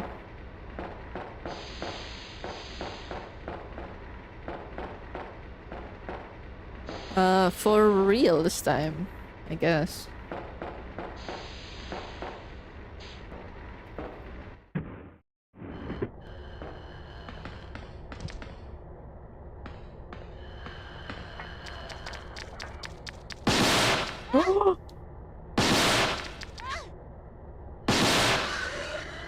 That's so loud.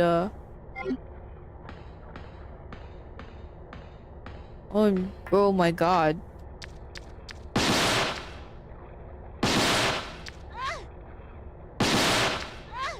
What the fuck? That takes a lot. I'm gonna save the rest of that, I think. I didn't know it would be like that. I thought it would be more like the submachine gun or something. Or like a taser.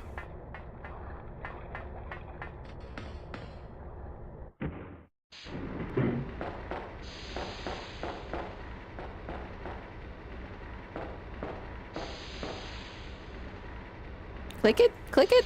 Hello? What?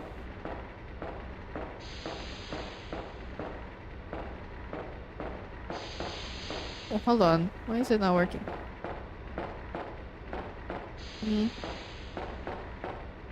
Was I supposed to drop the thingy up there? Or is it being finicky again? Uh-oh, I mean, did I soft lock myself? I saved over my last one. Uh-oh. What am I doing? There's no way. I might be stuck down here. I might have had to push the cube over.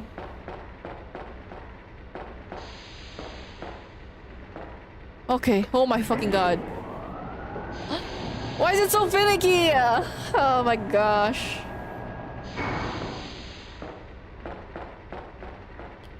Jesus. Imagine. Imagine that, because my last save before that was way, way, way, way, way back.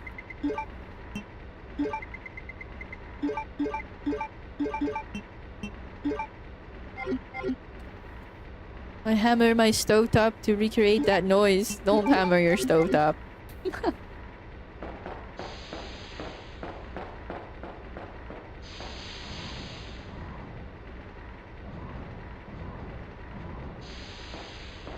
La la la la la.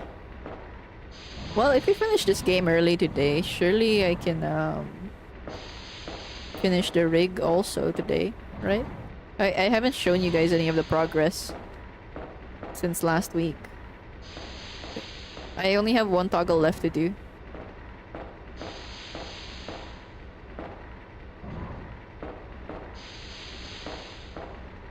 Yeah.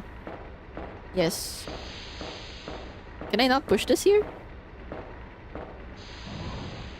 I have the sitting toggle left. Okay. Did you? Oh, poor stove. Oh my god, the pixels, the polygons.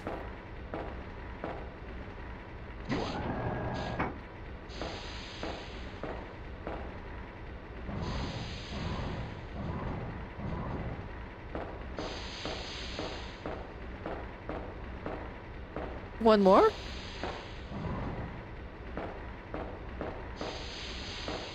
Oh, let's go over, because I'm trying to get to the other side. This side.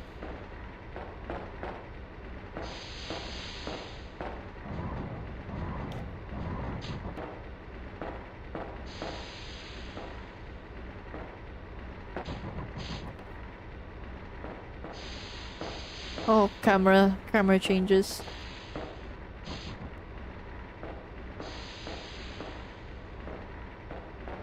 Wait, hold on. Let me...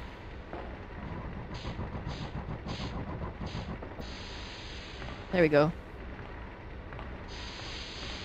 Surely there's not another batch of liquors over here, right? Power room. Well, what was the point of going here, then? Nothing? I'll flip the switch down there. Fucking hell. It's locked. I think we come back here later.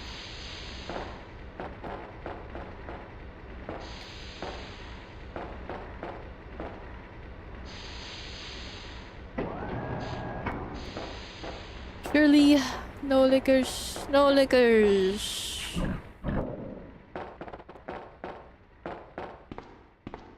Are you open now? Oh, interesting. Master keys required to open... What the fuck? Yes.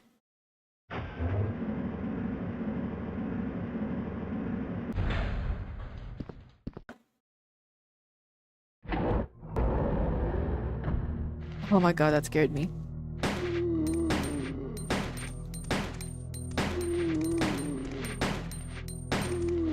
I didn't bring the grenade launcher, I didn't bring the grenade... I should go back and get the grenade launcher. I'm wasting so much ammo on that. Oh. No liquors, thank god.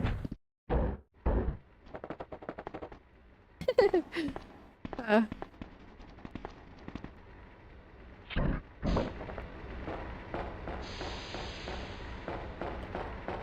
I should just have the grenade launcher on me. For the next game. I'm not saving it for the next game. I'm saving it for the boss. For the boss. Also, it's more efficient to kill them all with a grenade launcher. Wait, should I just bring that ammo? I need the space though.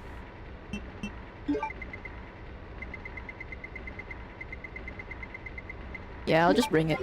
38 is a lot.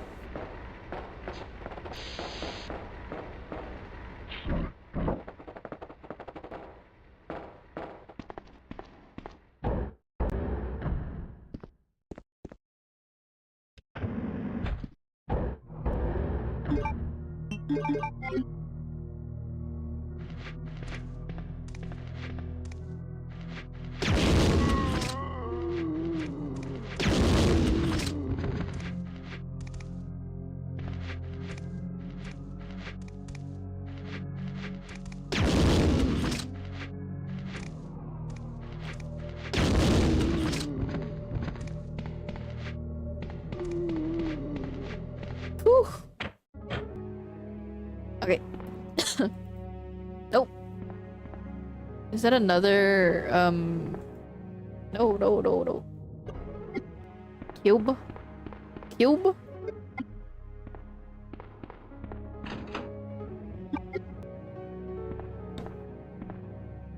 Not cube, what am I talking about? A ribbon. Yes. Why is it so hard to speak while playing game? Okay, don't save over that.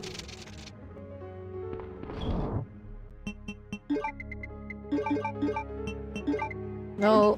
And... Right. I think we're gonna do something similar to what we did in Leon's thing.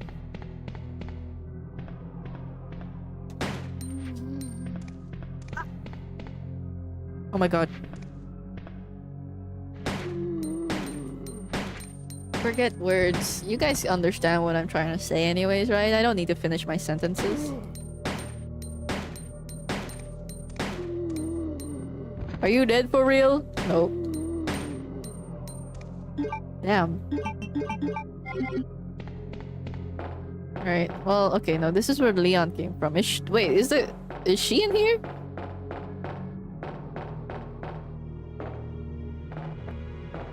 Sherry, I mean?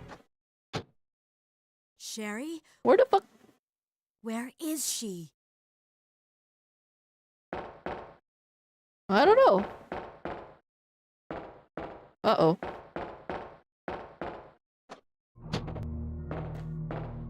Worst babysitter ever. She's lost her like 2 times. One time in the sewer and she just popped out of nowhere.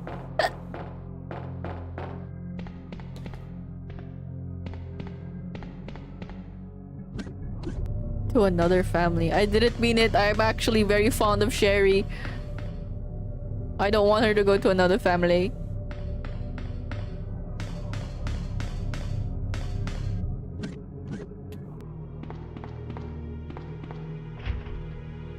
A card key, of course, of course. And then we need to go here. Surely nothing will pop up here. Because in Leon's one, nothing happened when we did this part. And it will be just the same as Claire's.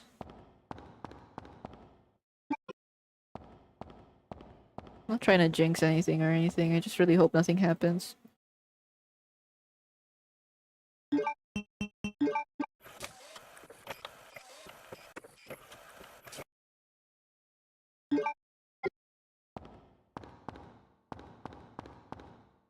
Okay, actually nothing happens. It's so weird. That's the only part where nothing happens.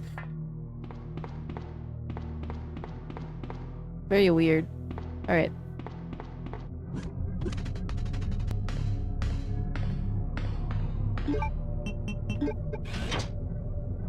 Okay, we got power. We're going here.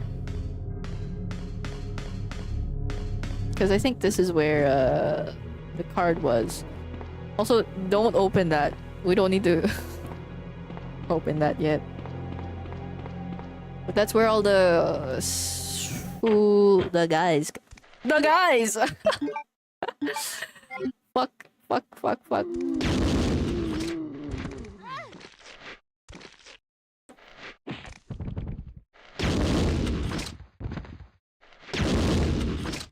Ah, the card key.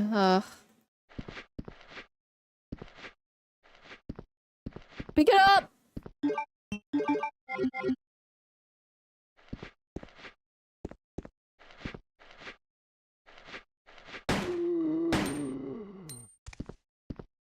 Oh my god. Is this the same? Yeah, the guest thingy. Alright. Interesting. We still have to open that part then. Climb. Wow.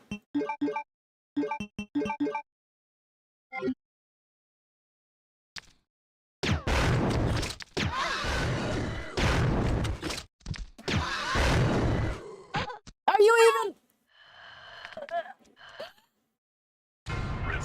God fucking damn it. I think I'll be saved there, but holy shit.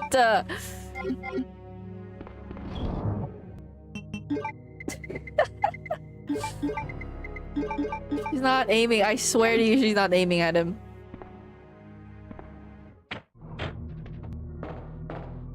I'm not gonna check if Sherry's there. We all know that she's gone.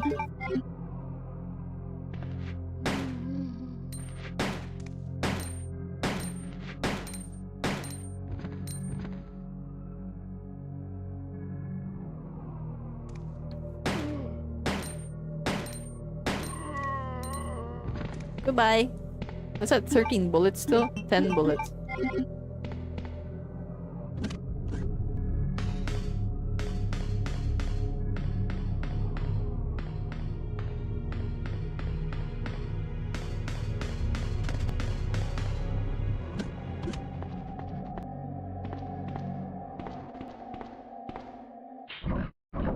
On finding her child. Not my child. Never claimed her. Never wanted a child either. Didn't want to babysit her.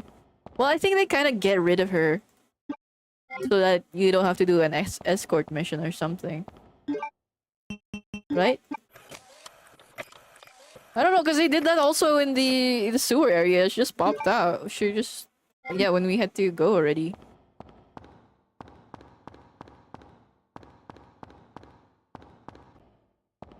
I think it would have been complicated to have her along with us, running around and killing stuff too. That's probably why they hit her.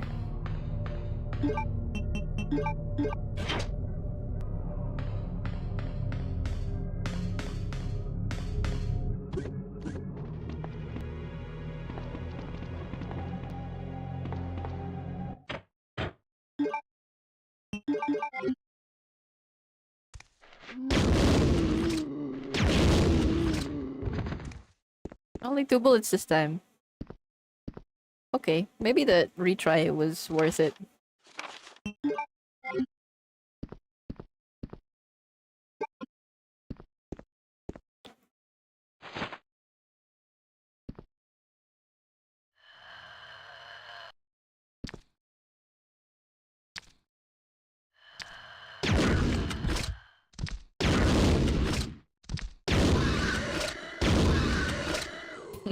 Okay. Easy schmeezy. Fuck him. Something important here even? Probably not, right? Oh, well, never mind. Holy shit.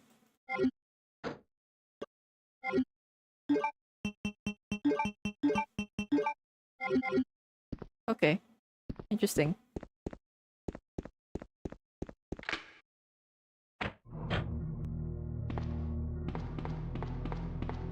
And we need to go over here.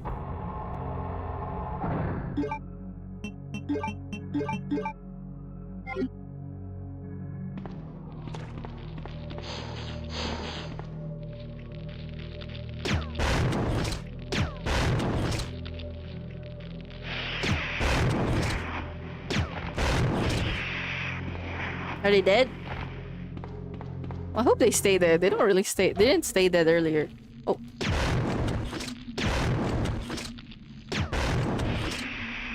I'm not gonna pick up those herbs.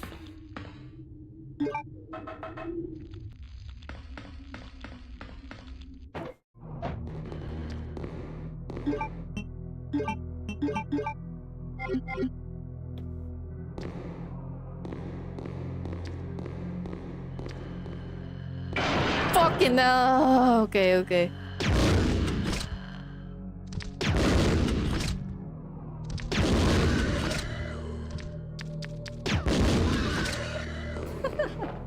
Is there another one?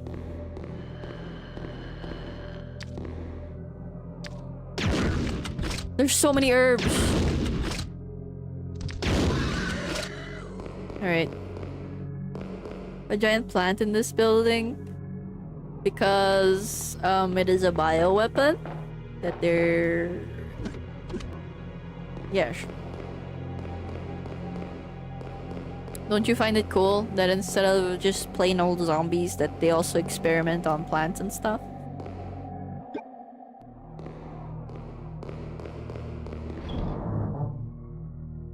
Or do you think it is lame?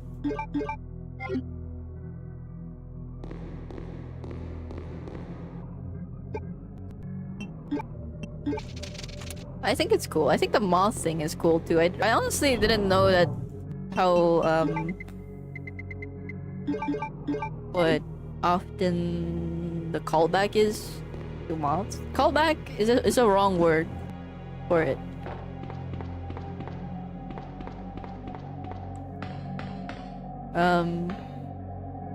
Where are we going? This way first? Wait, no, we already got the card though. I'm gonna... Let's go over here.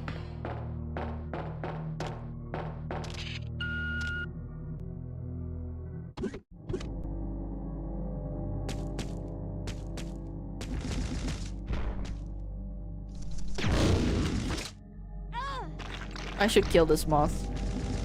Whatever. Oh no, I might die.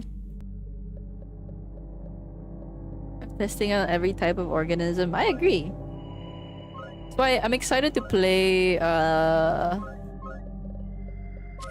Outbreak, because they really go into the animal thing. Elephant, tigers.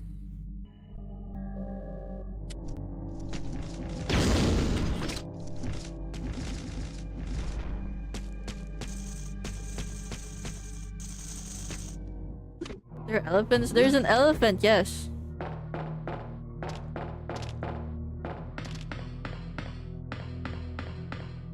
That's the one thing that scared me with Resident Evil Outbreak for some reason. That big fucking elephant that was infected.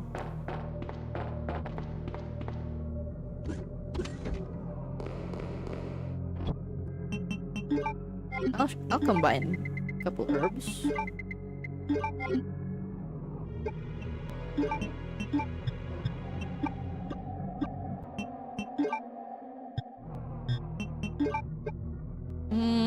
I'm not gonna heal right now though, I think. Well, not with that. I would rather heal with like a triple green than...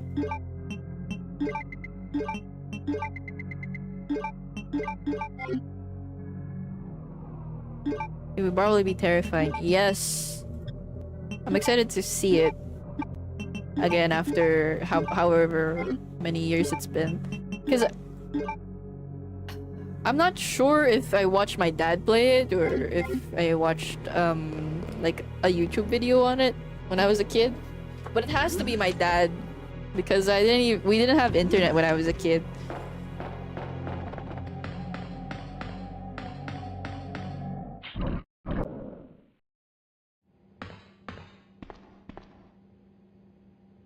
Darn. Okay.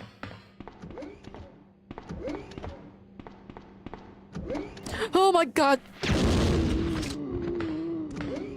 Whoa, whoa, whoa, whoa, whoa, whoa, whoa, whoa, whoa.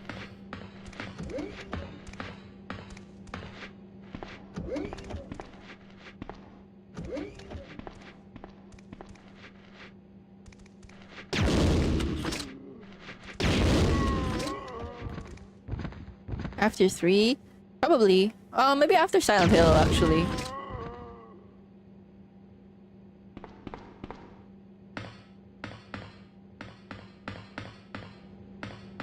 What a dish.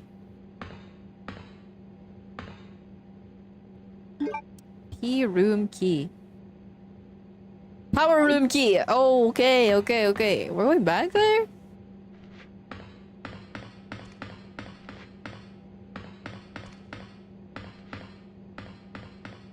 It's so far. Did it give me a shortcut to go back? Oh.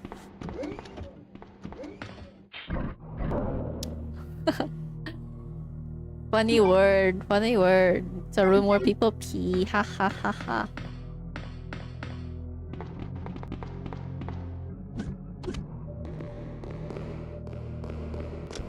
Oh. Awkward. Annette! Where's Sherry? I don't know. Dead. But I asked her, and she's never even heard of the G-Virus before. Which room? Tell me.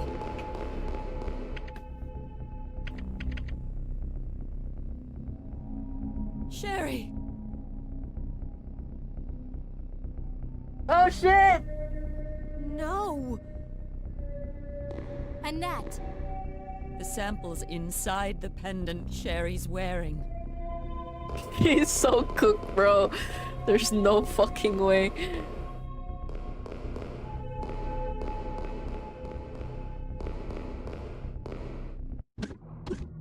What you wanted? No? That's not what I wanted.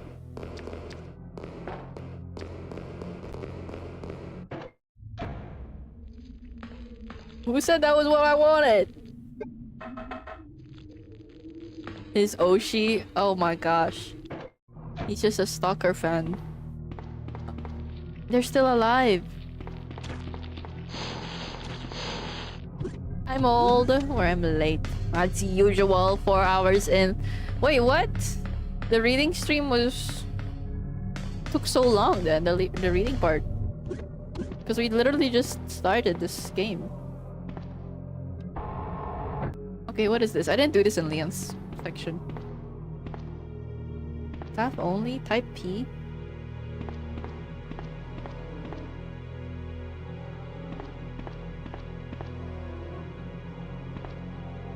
Two or more staff.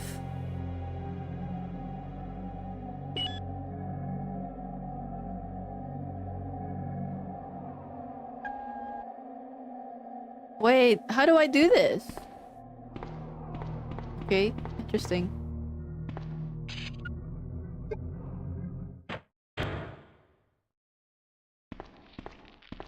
Hello? Oh fuck, it's one of those.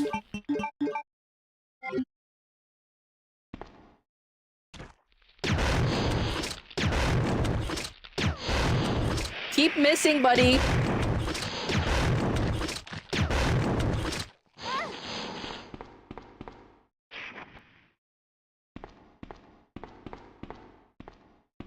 Fucking loser. A little drunk right now? It's 2 p.m. 3 p.m. What do you mean you're a little drunk right now?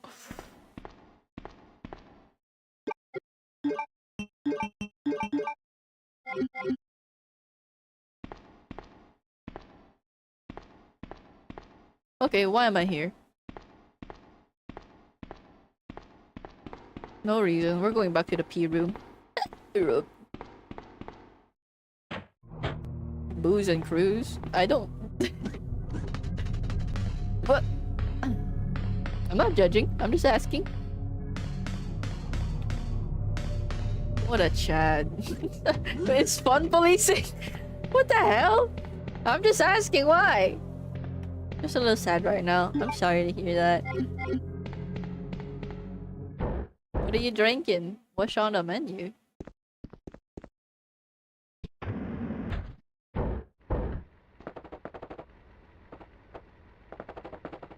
Oh, just straight. Oh, fuck. Just straight. After 5 p.m. somewhere. What are you, a mimosa mom? A mimosa mom or something?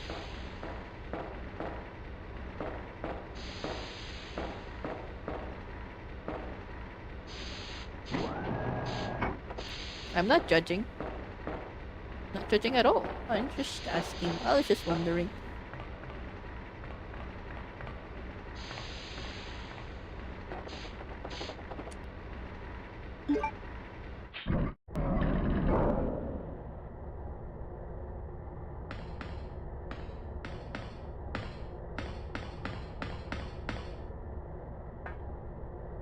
Sherry! Help me, Claire! Oh my god, run, girl. Holy shit. One punch and that girl's dead. Monster's after your pendant! Throw it to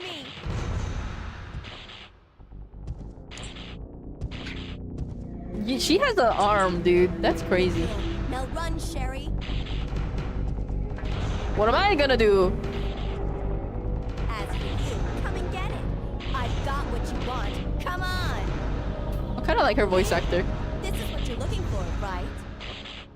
Why are you egging him on? Then go get it! Oh, okay. She was just gonna throw it. I was getting ready to run.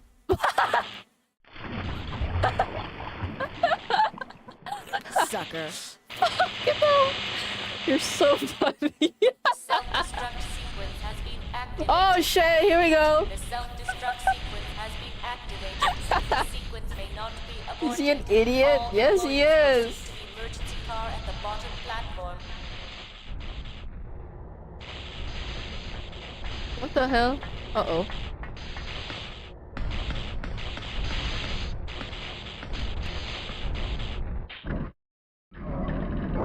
Self-destruct. Oh, what is this? Ever tried gin with beer? No? That sounds Sherry? painful. Where are you? Sherry!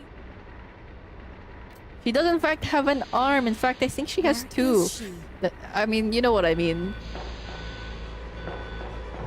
Like... Oh, hello, Jack! Oh, hello there.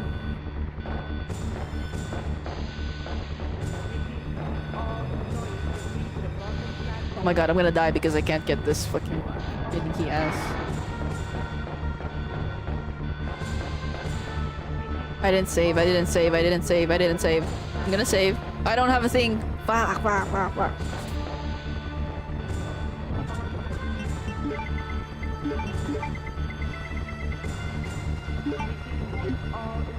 How you doing? I'm doing good. I'm kind of hungry now though. I'm really hoping to end this early or this game already by this stream.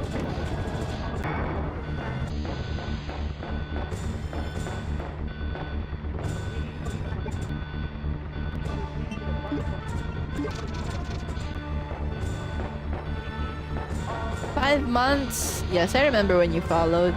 Or no, I remember what I was doing, I think. I had to open OBS for some reason to record a video. And I saw, hello? Oh my god. Why is that so finicky? Fucking god. No, don't panic. There's no timer yet, you're fine.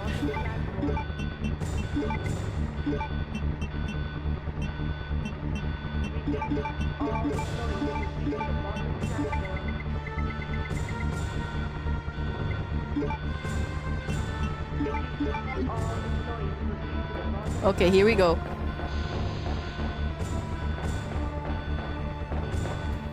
For that pixel, we would be cooked. We would actually just game over, I think. A good impression then, I'm sure. Well, maybe. How you doing though? If you want a diet, drink vodka and the absolute kind. I don't like to drink that much anymore. I mean, the feeling of being drunk is nice though, I can't lie to you. But, alcohol is just pretty nasty. Where am I going?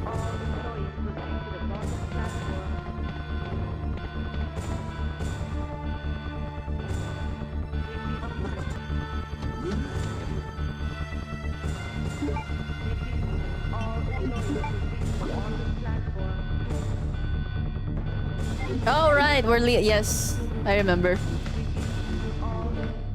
Oh. Oh. Mom!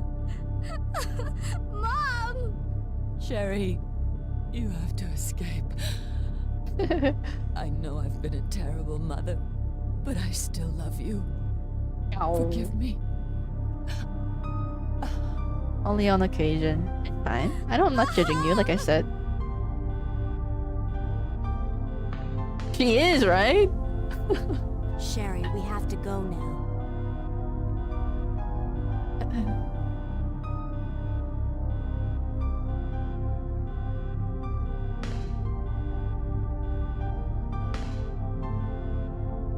Hello?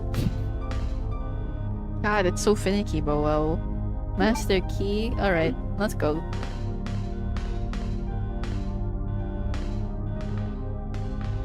Well, still no timer. I'm taking my sweet ass time. I'm taking my sweet ass time. Mostly because if I run, she's just gonna...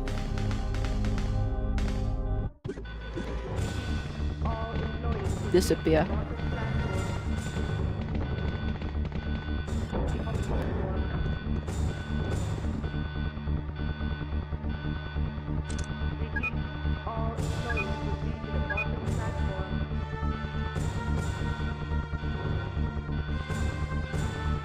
Yes?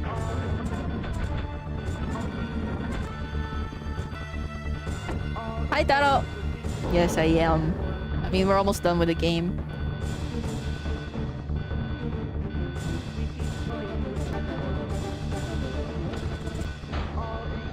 Literally the last section of the game. I have one more boss fight, I think. Now you wait here, okay? Hey, I'll Lua. go and get this thing moving.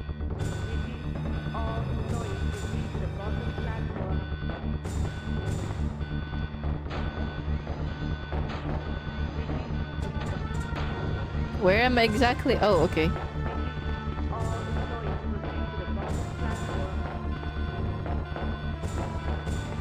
Oh. Thank you very much. I like how they lead you all the way here. You have to go here before... Oh. Hold on. Hello, Mara! How are you? I think I'll just end stream though after we finish the game. I do want to rig, but... on stream, but... I will show you the progress though.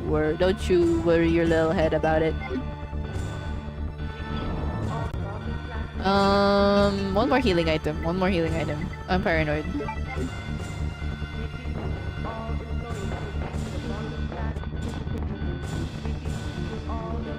Hi, Jen!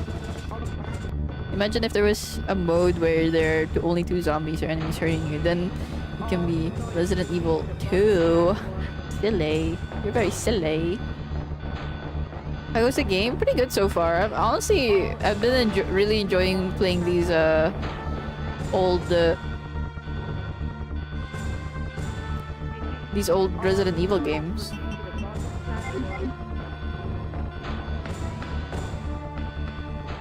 I didn't think I would enjoy them because I'm not a fan of the tank controls because it's very difficult.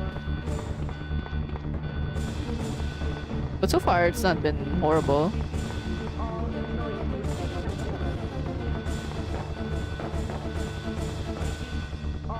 Wait, this is where Leon goes. Oh. Dude, we would have been dead by now if there was a timer. Oh.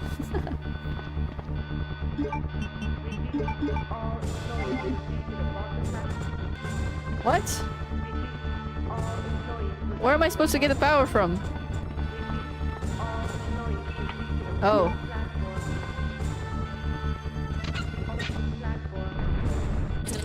Oh my fucking god, okay.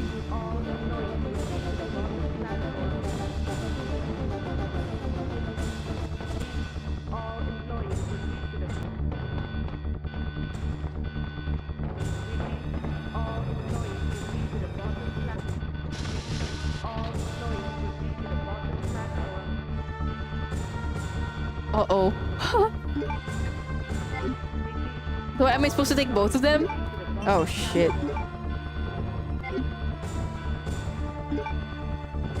Okay, hopefully that's the only 2 I need.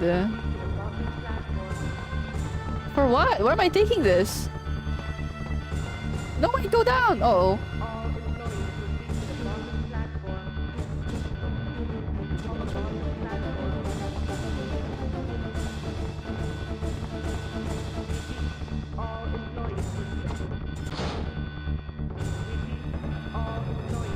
Uh-oh.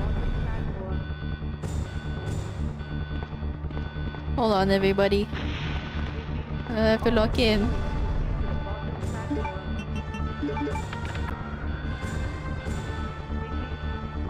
Emergency train will be activated upon restoration of power. Okay.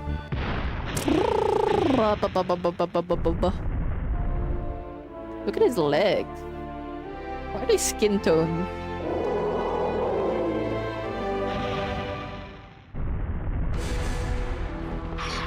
Oh shit! Get up! Whoa! Wait!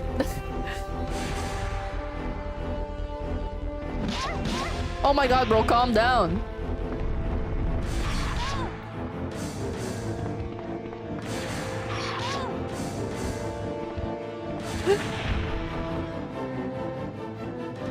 Are you shitting me? Fuck! Why is he so fast? Okay, okay, okay, okay, okay, okay, okay, okay, okay, okay, wait.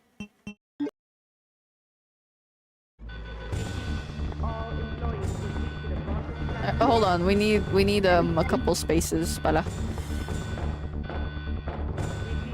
I wanna play this, not gonna lie, I already bought the OG 1 to 3. I'ma play it after exam this week. I hope you have fun. I mean, I already played the first one as well. It was pretty fun. But albeit it was quite confusing at certain points. Alright, this is all we need. We need 2 spaces.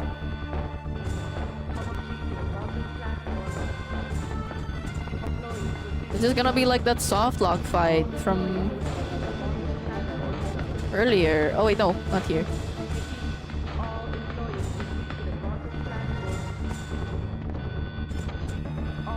The beginning of Super Tyrant theme is actually ripped from orchestra song by Mozart. Everything after that intro is original. Really? I wonder why. I mean, wonder why they ripped it.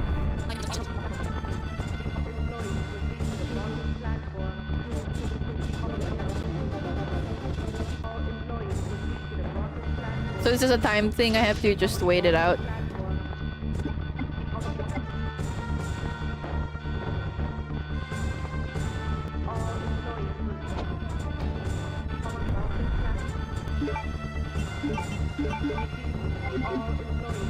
Also, let's equip this so we can just shoot him.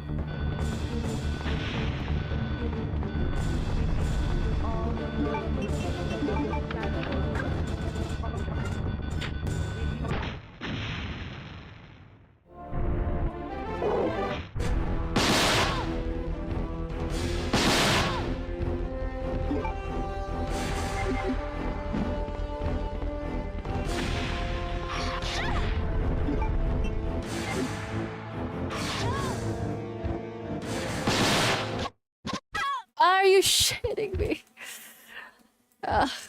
Why? Okay. Again.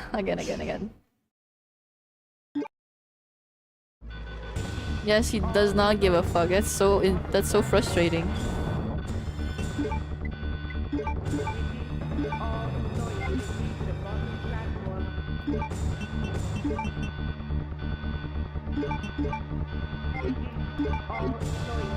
I wish I had the Magnum. But Claire doesn't get the Magnum. I'm gonna carry another healing item here. I know I wasn't healing there, but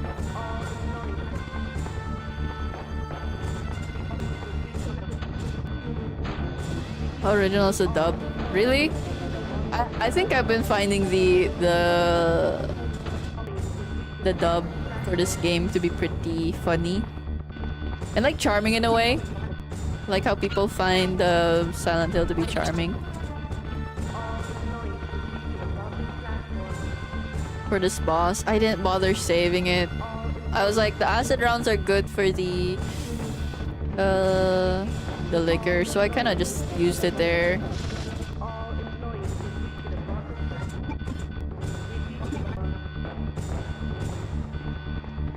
I thought the flame rounds would have been good enough, because the flame rounds are also pretty good for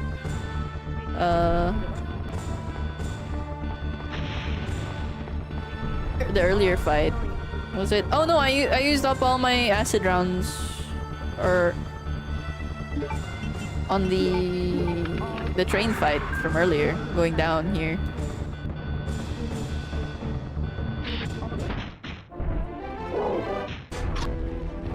Oh god.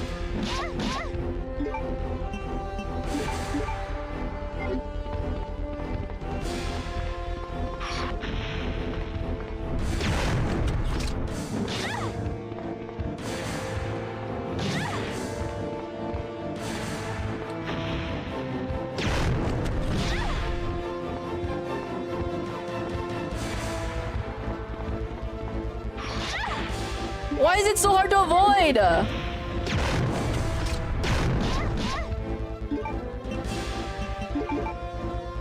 It's bro. Here. Who are you? Ada Wong. Oh my god, if you don't pick this fucking thing up, I swear to god.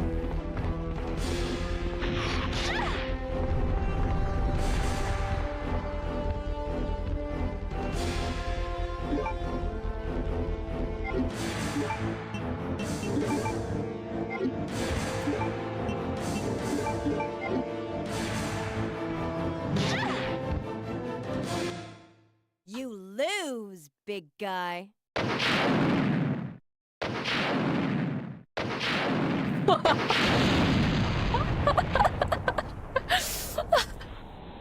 I just get on a fucking train.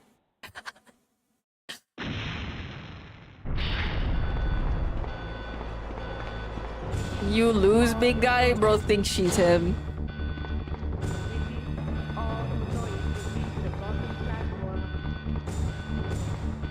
Can you not change camera angles there, please?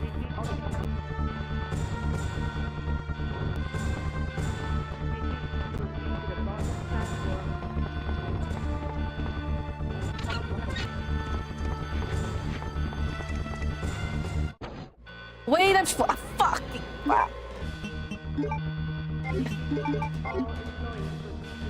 Back outside.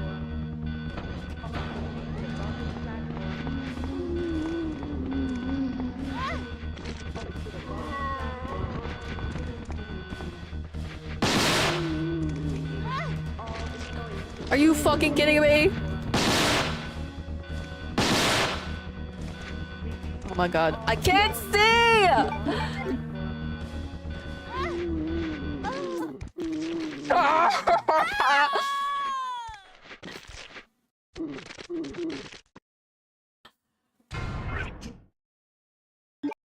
Fucking fuck-ass taser for what? Useless.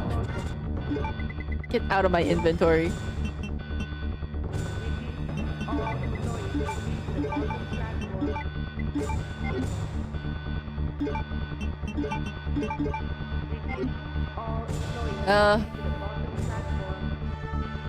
Yes. Yes, I'm gonna carry another healing item. Why not?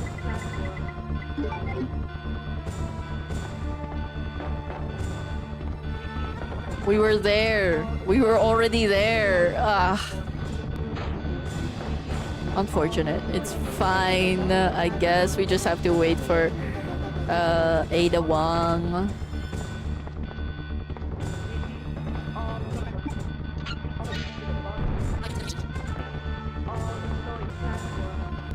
Fuck!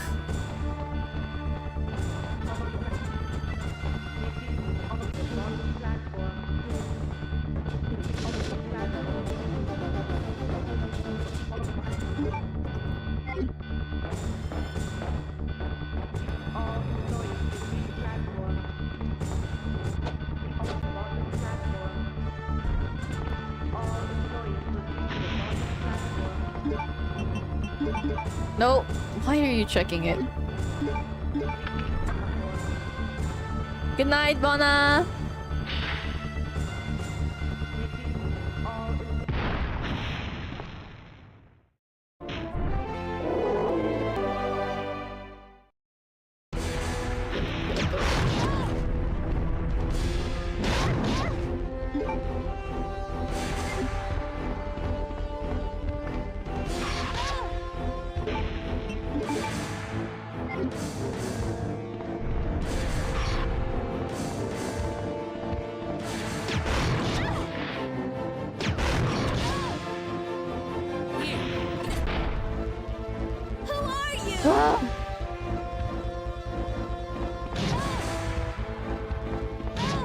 Oh my god!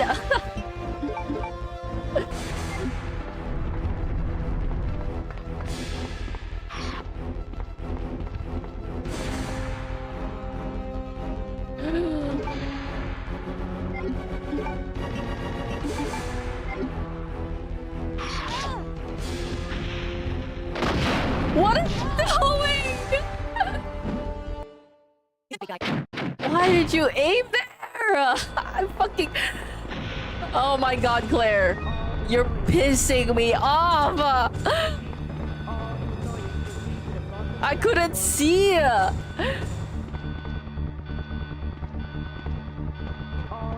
Also, thank you for the follow, Double D Demon. It's a crazy name, by the way. Surely it's no boss fight anyways.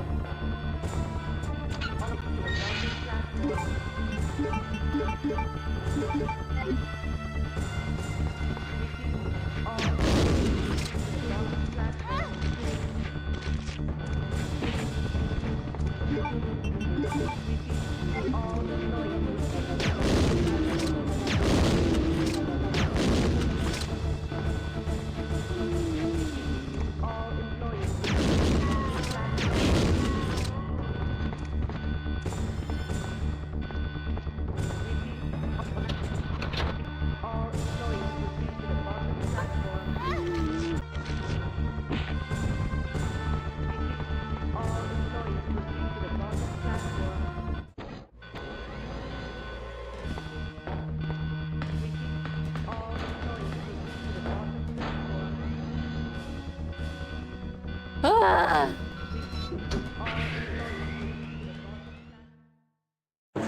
Fuck!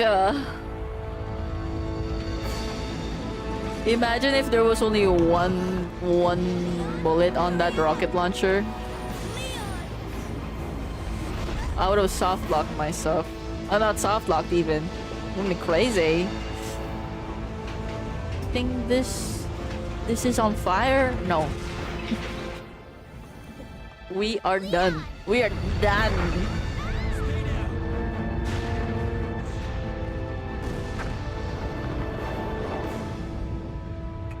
If you can even kill it normally. I don't think so. Yes, I'm fine. Restart the game. No. Probably just my save. I have to find my brother. You're right. This is just the beginning. Banger! Let's fucking go. My God has protected you. It will always be with you. Claire. Sherry. No, please, God, please. Oh God, I don't have the rocket launcher. Fuck.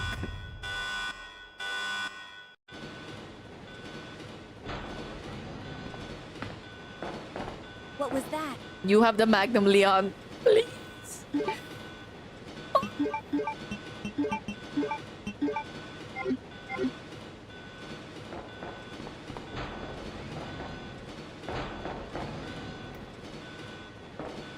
Warning.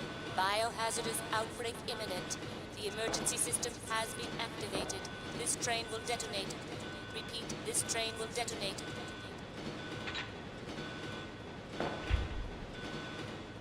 No!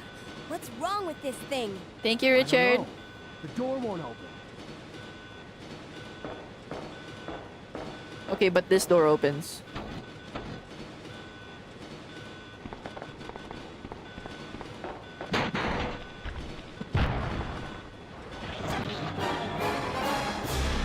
Well, if I had my rocket launcher about now, it would have been so easy to beat this thing. We would have been done and over. It would have been over. It would have been over. But no. I decided to aim somewhere else. Fuck!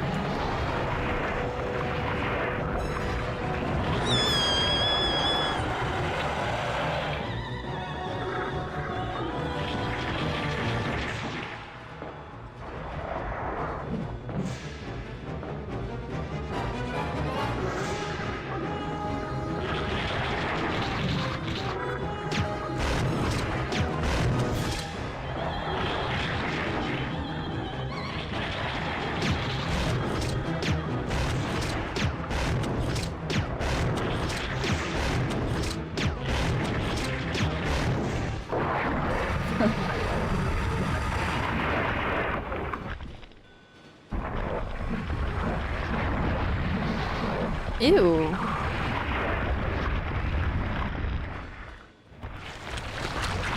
Bro, that thing didn't even touch you. Why are you in your danger thingy?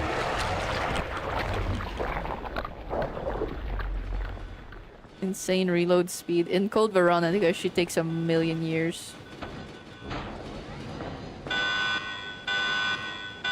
What? What?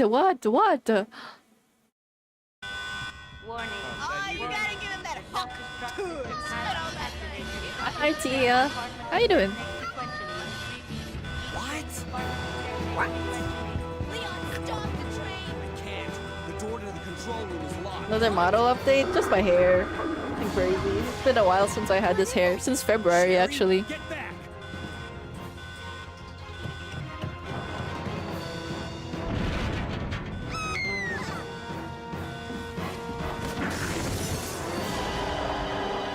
That's what I call ugly. Where the Claire, fuck is Claire? where are you? That's what I'm saying. You don't give up, do you? Sherry, what are you doing? We have to stop the train, right? I can do it. Sherry! You leaving me alone here? That's what he wants to say. You just beat the manifest destiny all anime girls have to go through. Tentacles. Which one's the right That's a one? crazy statement. Maybe this one? Sherry! Claire! Ah! Can't hold on much longer. Hold on to what? Switch over there! Got it! What? You're not even shooting that thing, Leon.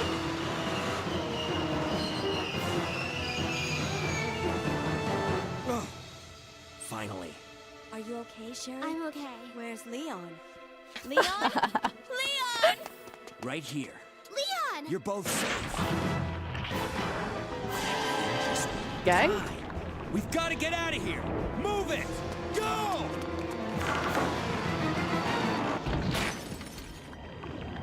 Well, alright, because it's gonna explode.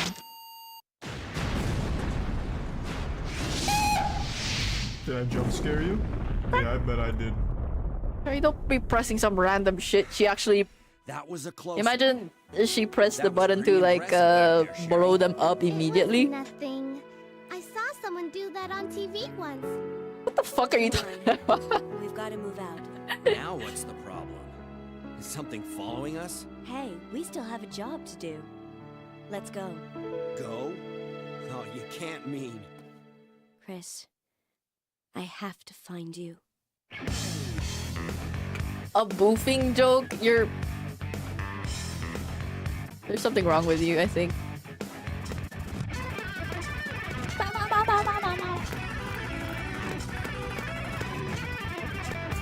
I'm trying to skip to the ending of it. Let's see, it's been a while since I played the remake for Resident Evil 2, but honestly, I think this game still holds up.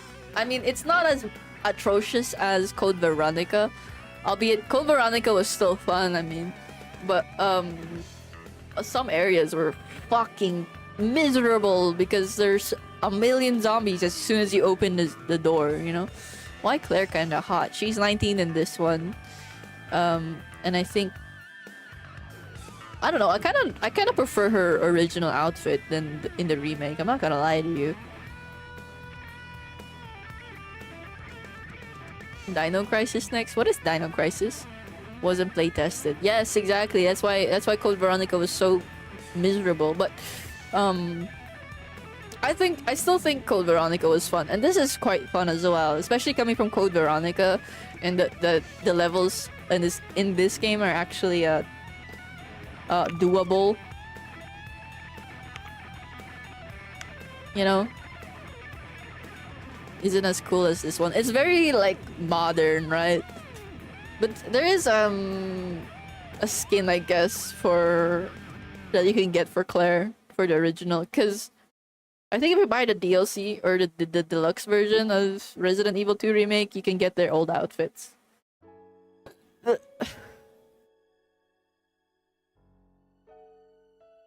She's so cool. Ari, but dinosaurs. That sounds crazy. Our D ranking is not horrible. I'll take it. At the end screen though, this outfit is sick. It is sick. Think about hydrate. Okay, we just start from Leon A again.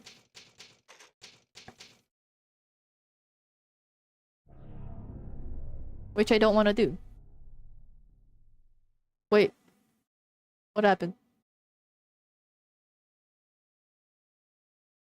Oh, I don't know what happened. Okay. You're one hell of a streamer. You're saying that because you're drunk right now. It's Brad? Don't say that! Oh, rest in peace, Brad. Because of the disc thing? Probably. I don't know what that was. That's weird.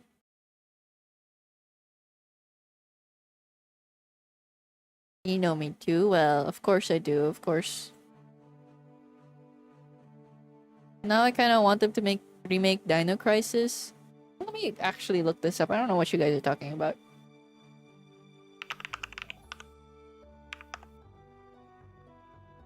It's by Capcom as well. Ah, I see. Oh, interesting. You should try it. I have a lot of games in my backlog right now. It is interesting looking though. The same director. Okay.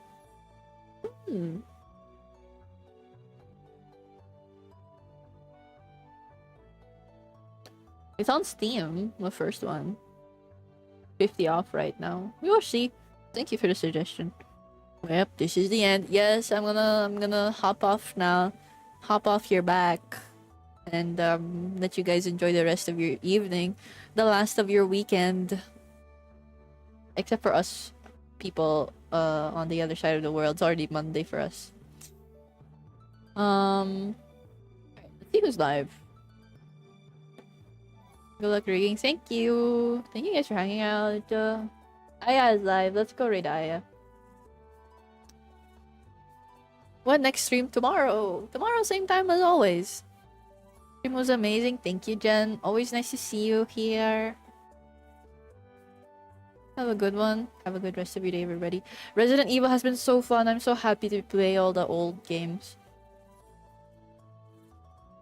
Technically my weekend now. Let's fucking go. Let's fucking go. Alright, if you're not already in Discord, here's the Discord. Oh. And for YouTube chat, we're gonna be ending... I'm gonna be ending in YouTube early, so if you wanna stop by, pop in Twitch chat to say goodbye with everybody else. Hold on, let me quickly grab my... Oh shit, my link and stuff.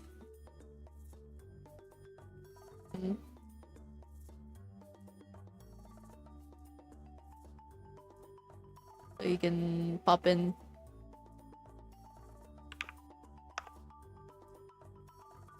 Did you play Nemesis? I'm gonna play Nemesis probably after Silent Hill. But yes. We'll try to do some work this week though. I don't know. We'll see. But yeah. Anyways, let's go. Goodbye, YouTube! Goodbye!